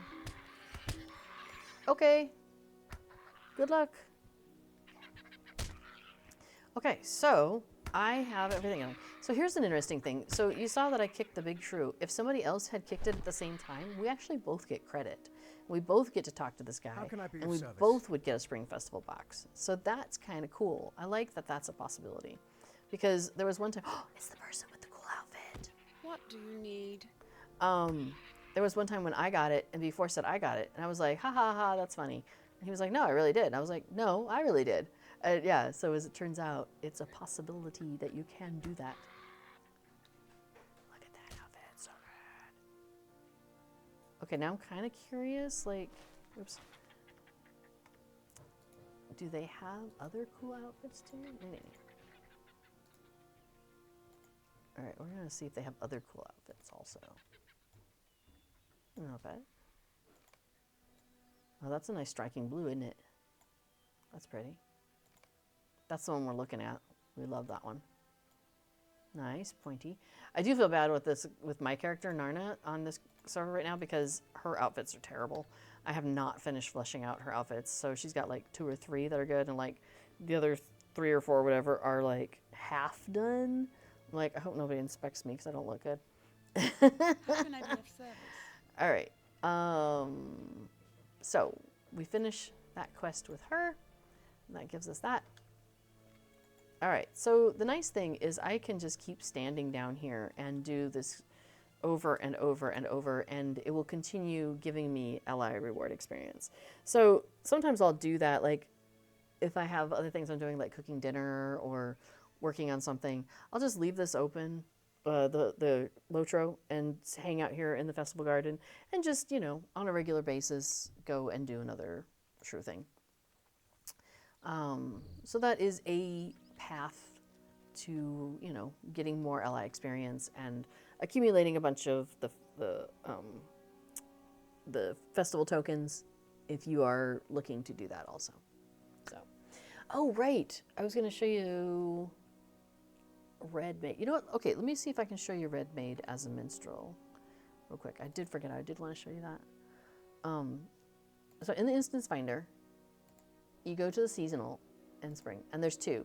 So Bee's Big Business is what we were talking about before, and then Boss from the Vaults is you can run at tier 1, 2, or 3. It's always a 6-person by default. So I don't know how this is going to go. This might not go very well. Oh, and I can't, I'm in an instance, so I got to get out of this room. This room counts as an instance. And you can't enter an instance while you're in an instance, so I got to get out of the room. Oh, okay. Pamela says, yes, that does answer my question about missions, and thank you, Egarthur. You're anxious that you wouldn't be able to do them anymore if they turned into delvings. Oh, no. You can always do the regular mission as just a mission. The delving is basically kind of, think of it as an extra layer placed on top. So, like, you could think of it like your missions are like a chocolate cake, and then somebody came and just put a layer of fondant over it. So that layer of fondant is the delving aspect. And you can make it like a really thick fondant, and you can, with a lot of stuff that you've got to really work your way through to get to the cake, or you could just have a little bit of fondant. So it's like that. So the Paladin Stavern says, howdy folks. Yeah, let me see how badly this goes. Cool Witch says, I like running the festival instance bees. You get 2 credits for the wrapper. I mean, that's fair. So basically, this one is supposed to be a 6-person. I'm running it at level 50, and I'm a level 57, and I don't know how to play a minstrel very well at all. So we will see how this goes. It's funny, Cool Witch says, or Identification says, yes, the bee instance is nice, but we killed the ghost to prevent them from eating the flower, and then we picked the flower. Kind of counterproductive. How do I heal myself? Oh yeah, it's one of the buttons. The green buttons are good for this. Oh, I should get out of that. That's not bad. Hey, we gotta get rid of you. I feel like I'm dying. But so is he. Aww. Oh well. How do I retreat? There we go. So anyway, come in here as like a level 100 and do it at level 50, and it's really fast. Come in here as a 150 and do it at level 50, it's super fast. So, oh well. Oh, maybe I can't go that way. I'll just leave instance. That's fine. Yes, I want to leave this instance. Thank you. Arthur says, except the fondant has poison puddles and minions, and everything is trying to kill you. Well, I mean, okay, but have you ever had like a fondant that's been dyed black with the black food coloring? It doesn't taste very good. So those are the poison puddles, you know, and all of that. So Solarian says, and now I am hungry. Yeah, I am too, actually. So I'm going to go raid the kitchen and the pantry and see if I have what I need to make like a white sauce, because that sounds kind of good now. Yeah. So Paladin Stammer says, Boromir would have lived if the Fellowship took a minstrel with them. Indeed. Telerian is hungry, but for pies, and not the current Holly Hornblower ones. All right, folks. Well, I'm going to head out. I will be back, like I said, not next week, but the week after. So that'll be April 2nd. And I believe the festival is over by then. Let's double check. I think I updated this in my notes. Yeah, it ends April 1st. So this will be my only festival stream. So sad. For now. There won't be a festival stream next week, is what I mean to say, by me. And so if you're looking to do festival stuff, get out there and enjoy it. Spring Festival is fun. I have a good time with this. So, yep. Sandy says, thanks for the stream. Have fun visit with the company. We will. I think I'm so excited to have them here. So it's going to be pretty cool. And I think the cats will be a little bit like, whoa, what's going on at first? And then they'll be like, okay, we can work with these people. So that'll be nice. Yeah, as it is right now, as Casper is curled up in a ball on the couch and Kato is curled up in a ball here next to me. Yeah, they find ways to make themselves comfortable, right? So, all right. Thanks, you guys, for the thanks in the chat. That's really sweet. I appreciate that. It's nice to be appreciated. So, have a great rest of the Spring Festival. I hope you get everything you want. And have a good time. Hopefully you've got some lovely weather to keep you company during all of this as well. Have a great rest of your month, rest of March, and we shall see you in April.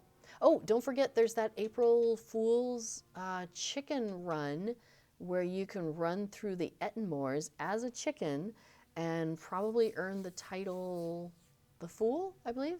Yeah. So, so keep that in mind.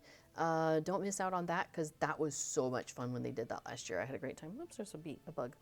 All right. Well, have a awesome rest of your night, y'all, and we'll see you in a while. All right. Stay connected to that Hobbit side of your heart, as I say, and take good care of each other. All right. Bye, everybody.